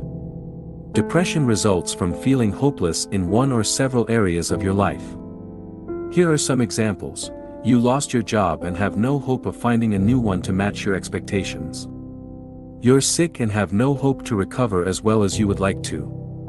You are divorced from your partner and can only see your kids once in a while. You have little hope of finding a suitable partner. You're in so much debt that it seems as though you'll never get out of it. You suffered a bereavement. While the events above are tragic, depression can also be created out of more ordinary, less severe events.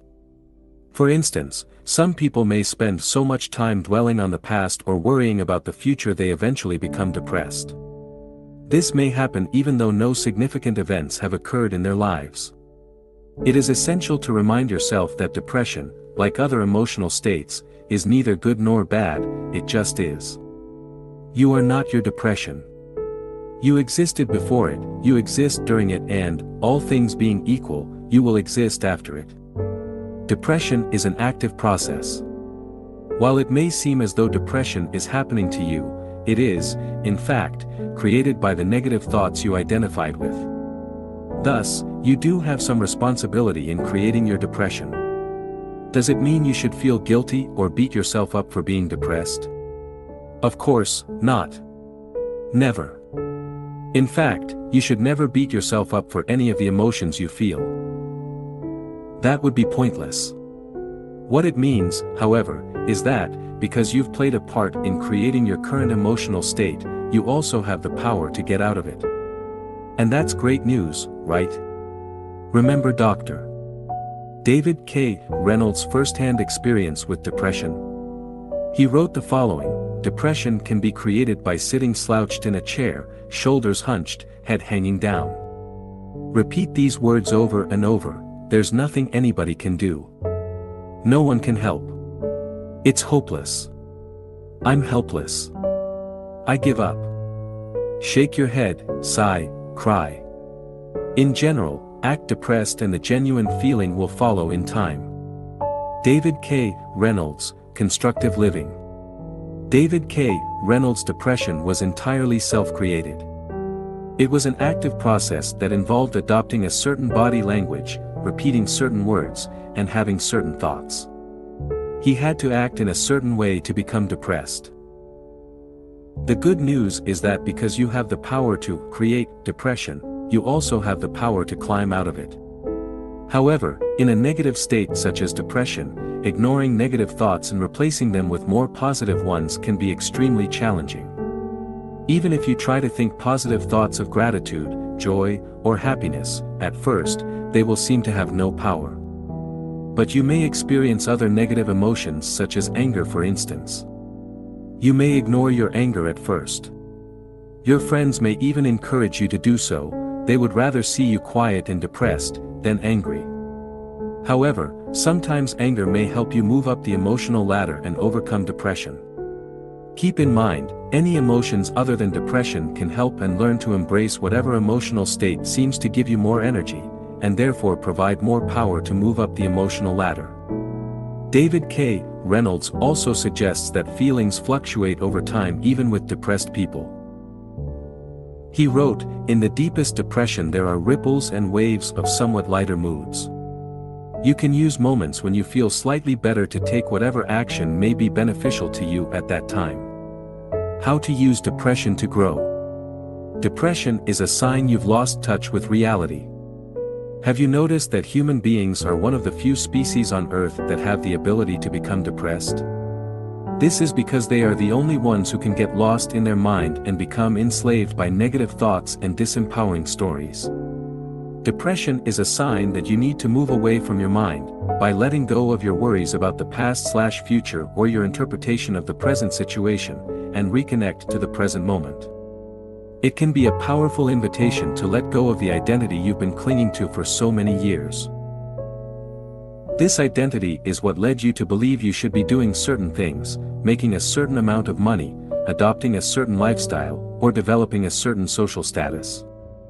Depression invites you to reconnect with your body and emotions while getting out of your head. After all, didn't your mind create the depression in the first place? Some people who experience severe grief, sadness, or depression like to keep themselves busy to avoid thinking. When depressed, more thinking is seldom the solution. You rarely see people getting out of depression by using their mind. Therefore, instead of thinking, you want to reconnect with your body. Exercising is a great way to do this and has been shown to be effective in improving your mood. For additional information, refer to the section, The Benefits of Exercising. In some rare cases, severe depression can lead people to separate from their mind.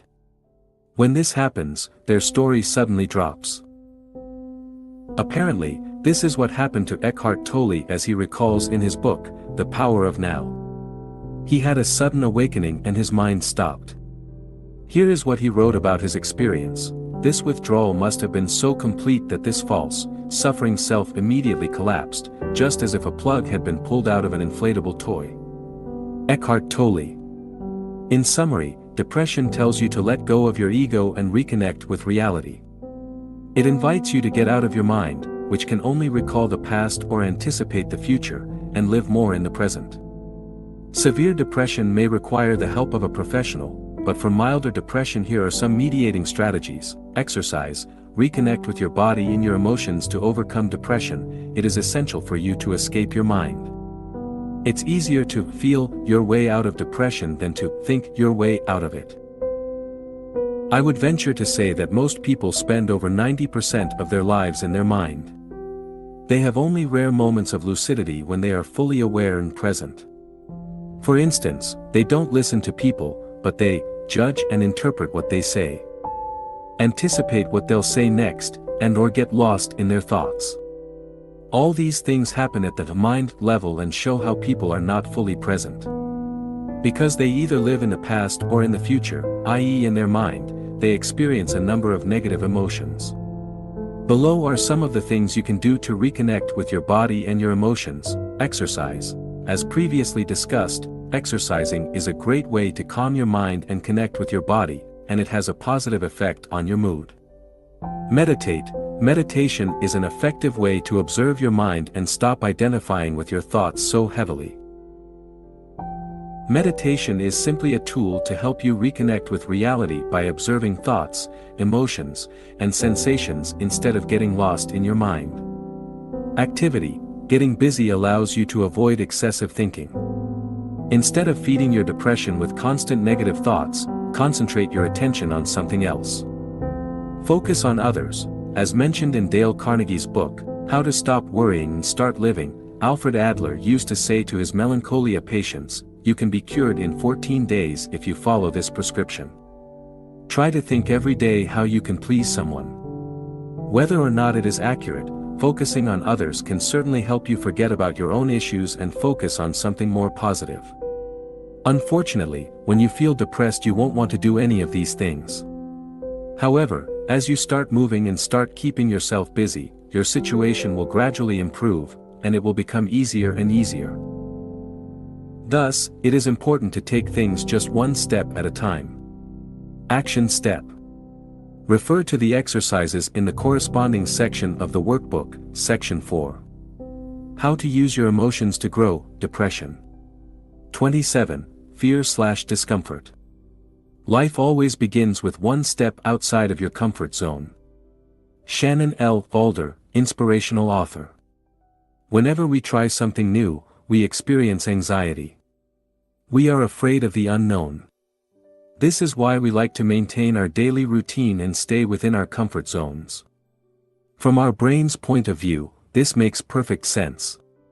If our current habits allow us to be safe and avoid any potential threat to our survival, or the survival of our ego, why bother changing them? This explains why we often keep the same routine, or have the same thoughts over and over. It is also why we may experience a lot of internal resistance when trying to change ourselves. Thus, when we try to move beyond our comfort zones, we experience fear and distress. Now, do we want to stay in the same place most of our lives and avoid taking any risks, or do we want to pursue our dreams and see what we are truly capable of becoming? We have to remember, most of our fears are a threat only to our ego, not to our survival. Generally, they aren't physical threats, but imaginary ones.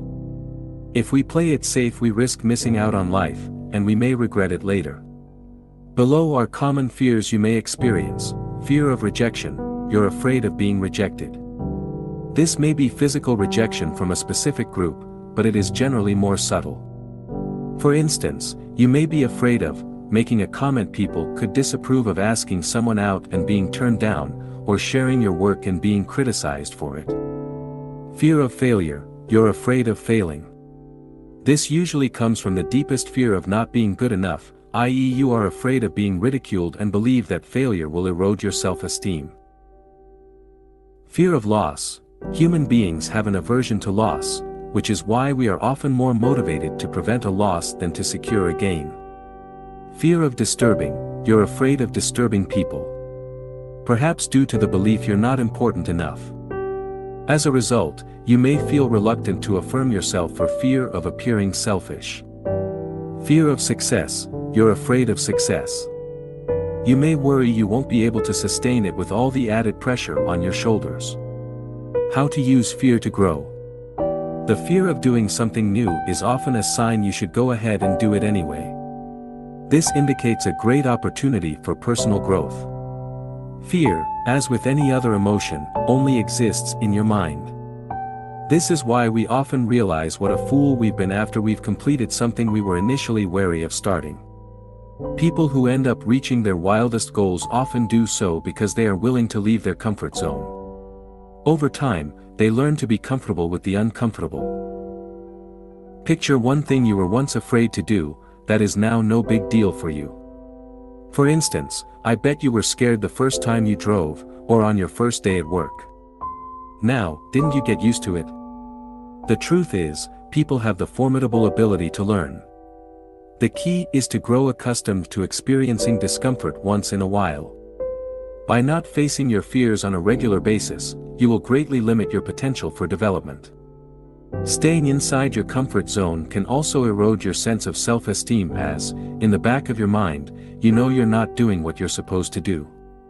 There is a law in nature, things either grow or die. The same goes for human beings. When humans don't move beyond their comfort zone, they start dying inside. Don't let that happen to you. As Benjamin Franklin said, some people die at 25 and aren't buried until 75. Make sure some people doesn't include you. Taking action. The first step to move out of your comfort zone is to realize even the most successful people on earth feel fear. Courage is not the absence of fear, it is taking action despite the fear. Courage is realizing fear is not going to go away and doing what you want to do anyway. Without fear, there is no courage. As you face fear on a regular basis, you cultivate courage and turn it into a habit. You don't need to avoid fear or numb yourself to it before you can take action. Instead, you must accept the fact that fear won't go away and get used to it. Then, you must decide to take action. Exercise, move out of your comfort zone. To start moving out of your comfort zone, you can ask yourself, what is the one thing I should be doing, but fear has made me procrastinate over? Once you do that one thing, you'll likely experience a sense of pride and of being alive. This is a sign you're on the right track. See it as the reward your brain gives you for moving beyond your comfort zone. Action step. Refer to the exercises in the corresponding section of the workbook, Action 4. How to use your emotions to grow, fear/discomfort. 28. Procrastination. Only put off until tomorrow what you are willing to die having left undone. Pablo Picasso. Procrastination is largely an emotional issue. While there are effective techniques to deal with procrastination, for the most part, learning to manage your emotions properly is the key to overcoming your tendency towards delayed action. Why you procrastinate. There are different reasons why people procrastinate. Below are some of them. The task is boring, the task is seen as unimportant, the task is too challenging, or perceived as such, you're afraid you'll do a poor job, or you are habitually lazy.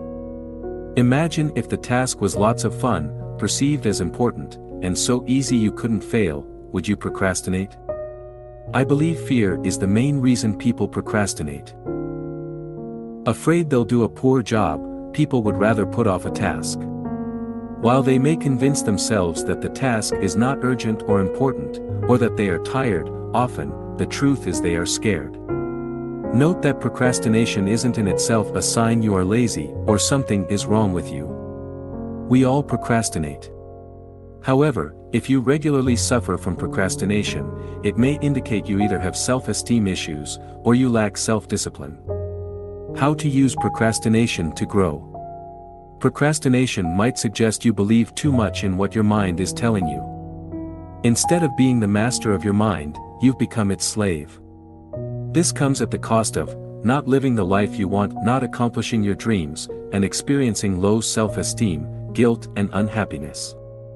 Remember, when your mind tells you, you're tired, let's rest, or let's do it tomorrow, it's not an order. You don't have to follow it. You aren't your emotions. Neither are you your mind. No matter what thought may cross your mind, you can choose to either accept it or ignore it. Now I would like to share a 16-step process to overcome procrastination. Don't worry, it's not as complicated as it might first appear. How to crush procrastination in 16 simple steps. 1. Understand what's hidden behind procrastination. The first step is to understand why you procrastinate. As we've discussed previously, there are specific reasons behind procrastination. Usually, it has to do with fear, and the mind tells you the best way to avoid fear is simply to do nothing. In other words, to procrastinate. Another reason you procrastinate is because the task is difficult. You want to avoid pain as much as possible and maximize pleasure. This is how your brain works. You may also procrastinate because you lack motivation. This happens when the task you work on isn't part of a bigger vision that excites you. If you lack motivation, ask yourself why. Then, consider the following solutions: delegate the task, eliminate the task, reframe the way you perceive the task to make it part of a bigger and more exciting vision, restructure the task so that it becomes easier, or just get started. See step 13. Spend time identifying all the reasons behind your procrastination. Be honest with yourself. 2. Remind yourself of the cost of procrastination. Procrastination is not a minor issue and comes with severe consequences. The direct consequence of procrastination is that you'll achieve far less than you could during your time spent on Earth. The indirect consequence of procrastination is that you may feel bad about yourself. You may blame yourself for not doing what you know you should be doing, which erodes your self-esteem and creates unnecessary worries. Exercise, the cost of procrastination. Now, take a sheet of paper and write down what procrastination costs you. How does it affect your peace of mind? Your self-esteem? Your ability to achieve your dreams? The more you're sick and tired of procrastination, the more likely you will be to actually do something about it. 3. Uncover your story. The third step to overcome procrastination is to identify the story behind it. What are you telling yourself when you feel the urge to procrastinate? What thoughts cross your mind? What excuses do you use? Some common excuses are, I'm too tired, I'll do it tomorrow, I'll do a poor job, and or it's not really important. Let's address some of these excuses right away. I'm too tired. While that may be true, you must realize you're not your mind. You don't need to listen to your mind. Navy SEAL, David Goggins, uses the 40% rule. This rule states that, even when you think you can't take it anymore, you're using only 40% of your brain's capacity. The bottom line is you have great reserves of energy you can tap into when you feel tired. Therefore, working 2 hours on your side business after work isn't going to kill you. I'll do a poor job.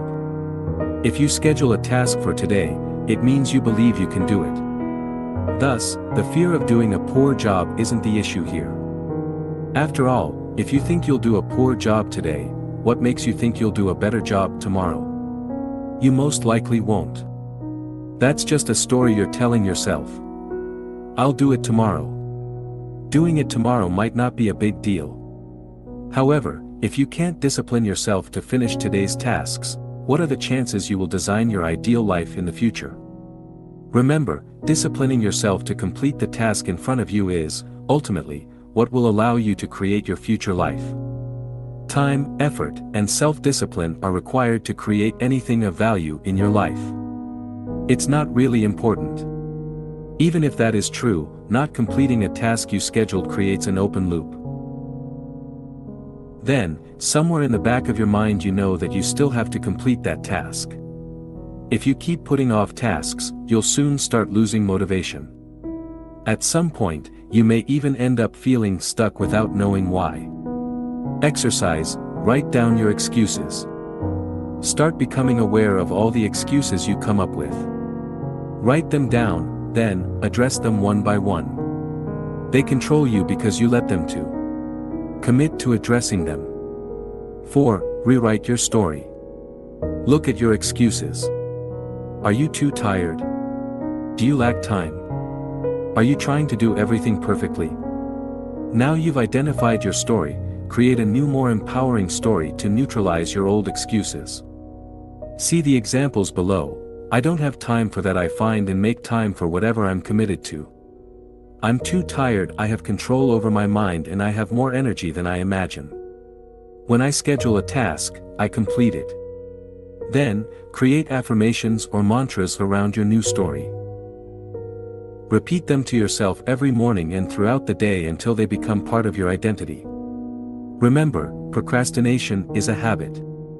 You want to reprogram your mind and implement a new habit, the habit of working on the tasks you schedule whether you feel like it or not. For more, refer to the section, Conditioning Your Mind. 5. Clarify your why. Procrastination is often due to a lack of motivation. When you're excited about a goal, you don't run away from it, do you? No. You can't wait to work on it. Look at the tasks you regularly procrastinate over. Why is that? How can you make these tasks part of your vision to make you feel more motivated? Can you adjust these tasks? Can you learn something from these tasks? Can you envision yourself feeling proud of yourself as you complete these tasks? The stronger your reason, your why, the easier it will be for you to overcome your tendency to procrastinate. 6. Identify the ways you distract yourself. The next step is to notice all the ways you distract yourself. What are your own ways to procrastinate? Is it going for a walk? Watching videos on YouTube? Drinking coffee? Or perhaps, reading books on how to overcome procrastination? Unless you're aware of all the ways procrastination manifests in your life, you'll have a hard time overcoming it. Exercise, make a list of all the ways you procrastinate. Take a couple of minutes to write down all the way you procrastinate using the free workbook. 7. Stay with the urge. As you feel the urge, stay with the emotion. How do you feel? Allow yourself to feel the emotion. Don't judge yourself. Don't blame yourself. Just accept what is. As you do so, you'll gain more control of your mind. Refer to the chapter on letting go of your emotions for more information. 8. Record everything you do to assess your productivity and gather insights on ways you procrastinate. record everything you do in a notebook. Do it for 1 week. Each time you switch from one activity to another, write it down. Make sure you write how much time you spend on each task. By the end of the week, you'll know how much time you spend doing real work and how much time you spend distracting yourself. Be careful, you might be shocked. 9. Set a clear intent behind everything you do before working on a task. Make sure you know exactly what needs to be done. Ask yourself, what am I trying to accomplish here? What will the end result look like? This way, you'll avoid giving your mind room to create excuses. 10. Prepare your environment. Your mind doesn't like what's difficult. It wants things to be easy. Thus, make sure you remove any friction or obstacle so you can work on your task immediately. For instance, if you want to run, have your running gear ready next to your bed so you can go run right after you wake up, after a full warm-up first, of course. For computer-related tasks, remove all distractions from your desk and make sure you can access all the files you need immediately. 11. Start small. Instead of putting a lot of pressure on yourself, why not start small? Rather than writing 2 pages of your manuscript, maybe you can write 1 paragraph. Rather than exercising for 1 hour, why not start with 5 minutes? Making your task smaller will help you overcome procrastination. Not only that, but it will also allow you to build momentum. So, whenever you have an option, make sure you start small to reduce the pressure. 12. Create quick wins. Facing daunting tasks every day will set you up for failure and kill your motivation. Learn to chunk down your tasks and set small milestones, ones you can achieve easily. This will allow you to form the habit of completing your tasks 100%. Increase your self-esteem as you accumulate quick wins, and reduce the urge you have to procrastinate. Set small goals every day and accomplish them consistently for a few weeks. By doing so, you will increase your self-esteem and be better equipped to complete challenging tasks in the future. Remember, getting things done is a habit, and as with any other habit, it can be practiced and learned. 13. Just get started. Often, when you start working on a task, you'll enter what is called the flow, and things become effortless. In these instances, you become so focused on your task motivation will no longer be an issue. The best way to enter a flow state is by getting started. To make it easier, decide to work on a task for only 5 minutes and see what happens. Remove any pressure or desire to perform well and give yourself permission to do a poor job. You'll often end up working on the task for a lot longer than originally planned. Notice that the more attention your task requires, the more likely you are to enter the flow quickly. In addition, you can use the 5-second rule introduced by Mel Robbins in her book, The 5-Second Rule. This rule states that you only have a 5-second window to take action before your mind talks you out of it. For more on the 5-second rule, refer to the section, Conditioning Your Mind. 14. Create daily habits to support you. If you tend to procrastinate on important tasks, commit to working on them first thing in the morning. For instance, if you want to write a book, start writing every morning. Start small. For instance, set a tiny goal of writing 50 words a day, and do it every morning. As you maintain this schedule, you'll develop a writing habit and make procrastination less likely. 15. Use visualization. You can also use visualization to help you overcome procrastination. Below are 2 specific ways to do so. 1. Visualize yourself doing the task. See yourself turning on the computer, opening the file and writing. Imagine yourself putting on your running shoes and going for a run. This type of visualization has been shown to increase the likelihood you work on the task. Try it out. 2. Visualize yourself having completed the task. How would you feel once the task is done? Liberated? Happy?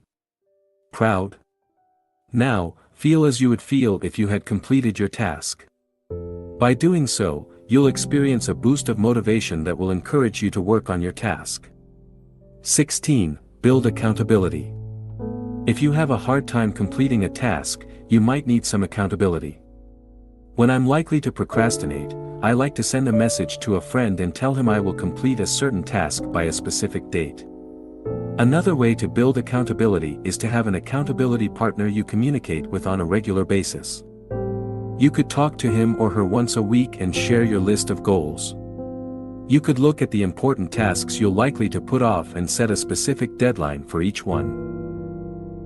Then, you could send an email to your accountability partner to let him or her know when you completed a task. If you follow this 16-step process, you should be able to overcome or, at least, significantly reduce your tendency to procrastinate. Action step. Follow the 16-step process using the corresponding section of the workbook, Section 4. How to use your emotions to grow, procrastination. 29. Lack of motivation. People often say that motivation doesn't last. Well, neither does bathing, that's why we recommend it daily. Zig Ziglar, salesman and motivational speaker. Lacking motivation is usually a sign that you don't have a compelling vision to pursue. People who have an exciting vision seldom lack motivation. While they may experience setbacks along the way and feel frustrated or even mildly depressed, they tend to bounce back quickly by reminding themselves of their vision. Lack of motivation is also a sign you're not following your bliss. It shows there is a misalignment between what you do and who you are. The word enthusiastic comes from Greek and means filled with the divine. If you lack enthusiasm, you're probably out of touch with the essence of who you are. I've never heard of a Nobel Prize winner retiring early because he or she was bored. In fact, most of them will work until the day they die. This is because they have a clear purpose. Similarly, I've never seen billionaires selling their companies to retire on a tropical island. They may have tried but quickly realize how boring their lives have become. The point is, you don't inherently lack motivation, you're just not doing what you're supposed to do. You haven't stretched yourself enough and haven't created a vision that inspires you. Perhaps, you're stuck at the same dead-end job that bores you to tears. Or maybe you're at your current job for the money, or to fulfill your parents' wishes. Then, it's no wonder you lack motivation. Fortunately, you can get your motivation back. How to use motivation, or lack thereof, to grow a lack of motivation says you need to design a life that is more in line with who you are. It entails having a deep knowledge of your strengths, personality, and preferences, while making sure you leverage them on a day-to-day basis. Knowing your strengths. When you spend most of your day doing things you suck at, how do you feel? Probably, not very motivated. Sadly, many people are stuck in jobs that do not allow them to use their strengths. As a result, they keep struggling, and keep wondering if their fate is to suffer the same way for the next 40 years. I've experienced firsthand the difference between working at a job you suck at, and working on something you love and feel good at. I can attest that the level of motivation and energy you have when you do what feels right to you can be extraordinary. Have you noticed you tend to like the things you're good at? You may not necessarily enjoy the task in itself, but receiving positive feedback gives you a sense of pride and make you feel good about yourself. Now, if you were constantly reminded what a poor job you're doing, would you still love that same task? The point is, there are things you are good at as well as things you enjoy doing. Once you identify the tasks you're good at and spend as much time as you can on them, you'll feel more motivated. You may even find yourself enjoying tasks you would never have imagined simply because you're good at them. To be able to focus on your strengths, you may have to redesign your current job description, change jobs within the same company, or change your career altogether. Remember, if every second of the day is a struggle, you're probably not doing what you're supposed to do. You have strengths and your job is to find them. Knowing your personality. This is somewhat related to the previous point since your personality partially determines what you're good at. For instance, if you're an introvert, you're likely to take different career choices than if you were an extrovert. You may prefer spending most of your time alone or in small groups and may stay away from jobs that require you to interact with clients all day long. You may find yourself performing better in a quiet environment. Your core values will also affect your level of motivation. Perhaps, independence is vital for you. If so, being self-employed might be a better idea than having a 9-to-5 job. Or maybe you like novelty and want to be learning constantly. If so, doing the same repetitive job might not bring you much satisfaction. Knowing what motivates you. Sometimes you lack motivation because you set a goal in a way that doesn't inspire you. While the goal may be something you genuinely want, the way you frame it, or work on it is just not motivating you. Let's say you want to lose weight. If none of the reasons behind your goal touch you at an emotional level, you won't feel motivated, and will have a hard time achieving your goal. Thus, your job is to find out what losing weight will do for you. Ask yourself why you want to lose weight. Keep asking yourself why until you find something that resonates with you at an emotional level. Remember, you seldom want to lose weight because it's the right thing to do. You want to lose weight because it will make you feel a certain way. This is the meaning you give to losing weight, and you must get it right if you want to succeed. Now, you can also ask yourself why you don't want to lose weight. It may help you uncover the reasons why you're struggling losing weight. If you overeat because it makes you feel good, you need to ask why is that? Is it a habit? Is it because you're stressed?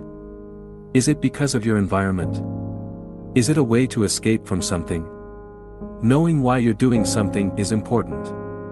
Once you have a strong why, who knows what you can accomplish?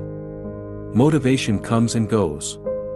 Here, it is worth mentioning you don't need to be motivated all the time. Motivation comes and goes. There is no need to beat yourself up when you feel uninspired. To help you take action when you lack motivation, it is important to have a system that allows you to stay on track with your goals. Build the self-discipline needed to do things and you don't feel like it, and have self-compassion and love yourself instead of blaming yourself for everything that goes wrong in your life. Putting a system in place means having a daily routine that allows you to move toward your goal.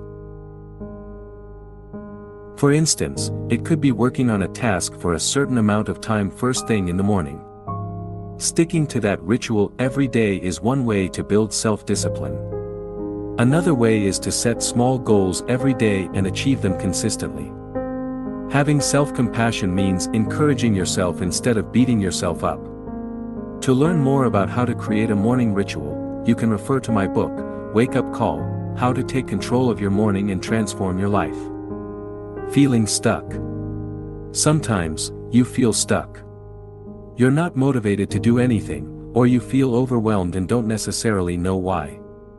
This often results from either having too many open loops in your life, or from procrastinating on a major task.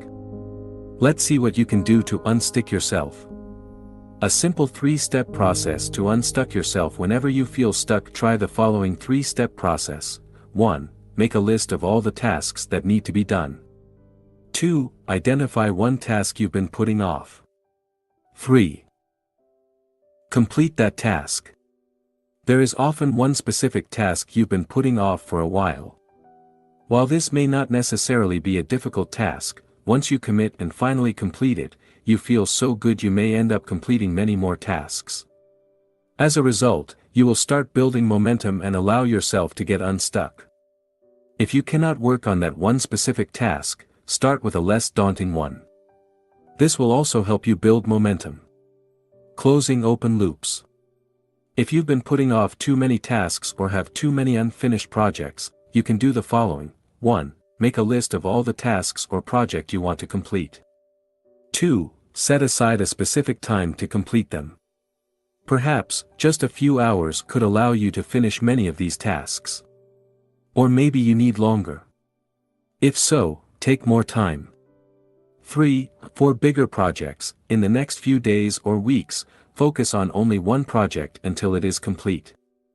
4. Reschedule, delegate or abandon some of your projects. To learn how to get your motivation back, you can refer to the second book in the Mastery series, Master Your Motivation. Action Step. Refer to the exercises in the corresponding section of the workbook. Section 4. How to use your emotions to grow, lack of motivation. Conclusion. Thank you for purchasing this book. My sincere hope is that it helped you make sense of your emotions and gave you the tools you need to start taking better control of them. Remember, the quality of your emotions determines the quality of your life. Therefore, learning how to change yourself and your environment to experience more positive emotions is essential for your well-being. Let's face it. You'll keep experiencing negative emotions throughout your life, but, hopefully, each time you'll remind yourself that your emotions are not you and will learn to accept them as they are before letting them go. You're not sad, depressed, jealous or angry, you are what witnesses these emotions. You are what remains after these temporary feelings fade away. Your emotions are here to guide you. Learn as much as you can from them, and then let them go. Don't cling to them as if your existence depends on them. It doesn't. Don't identify with them as though they define you. They don't. Instead, use your emotions to grow and remember, you are beyond emotions. How could you not be? They come and go, but you stay. Always.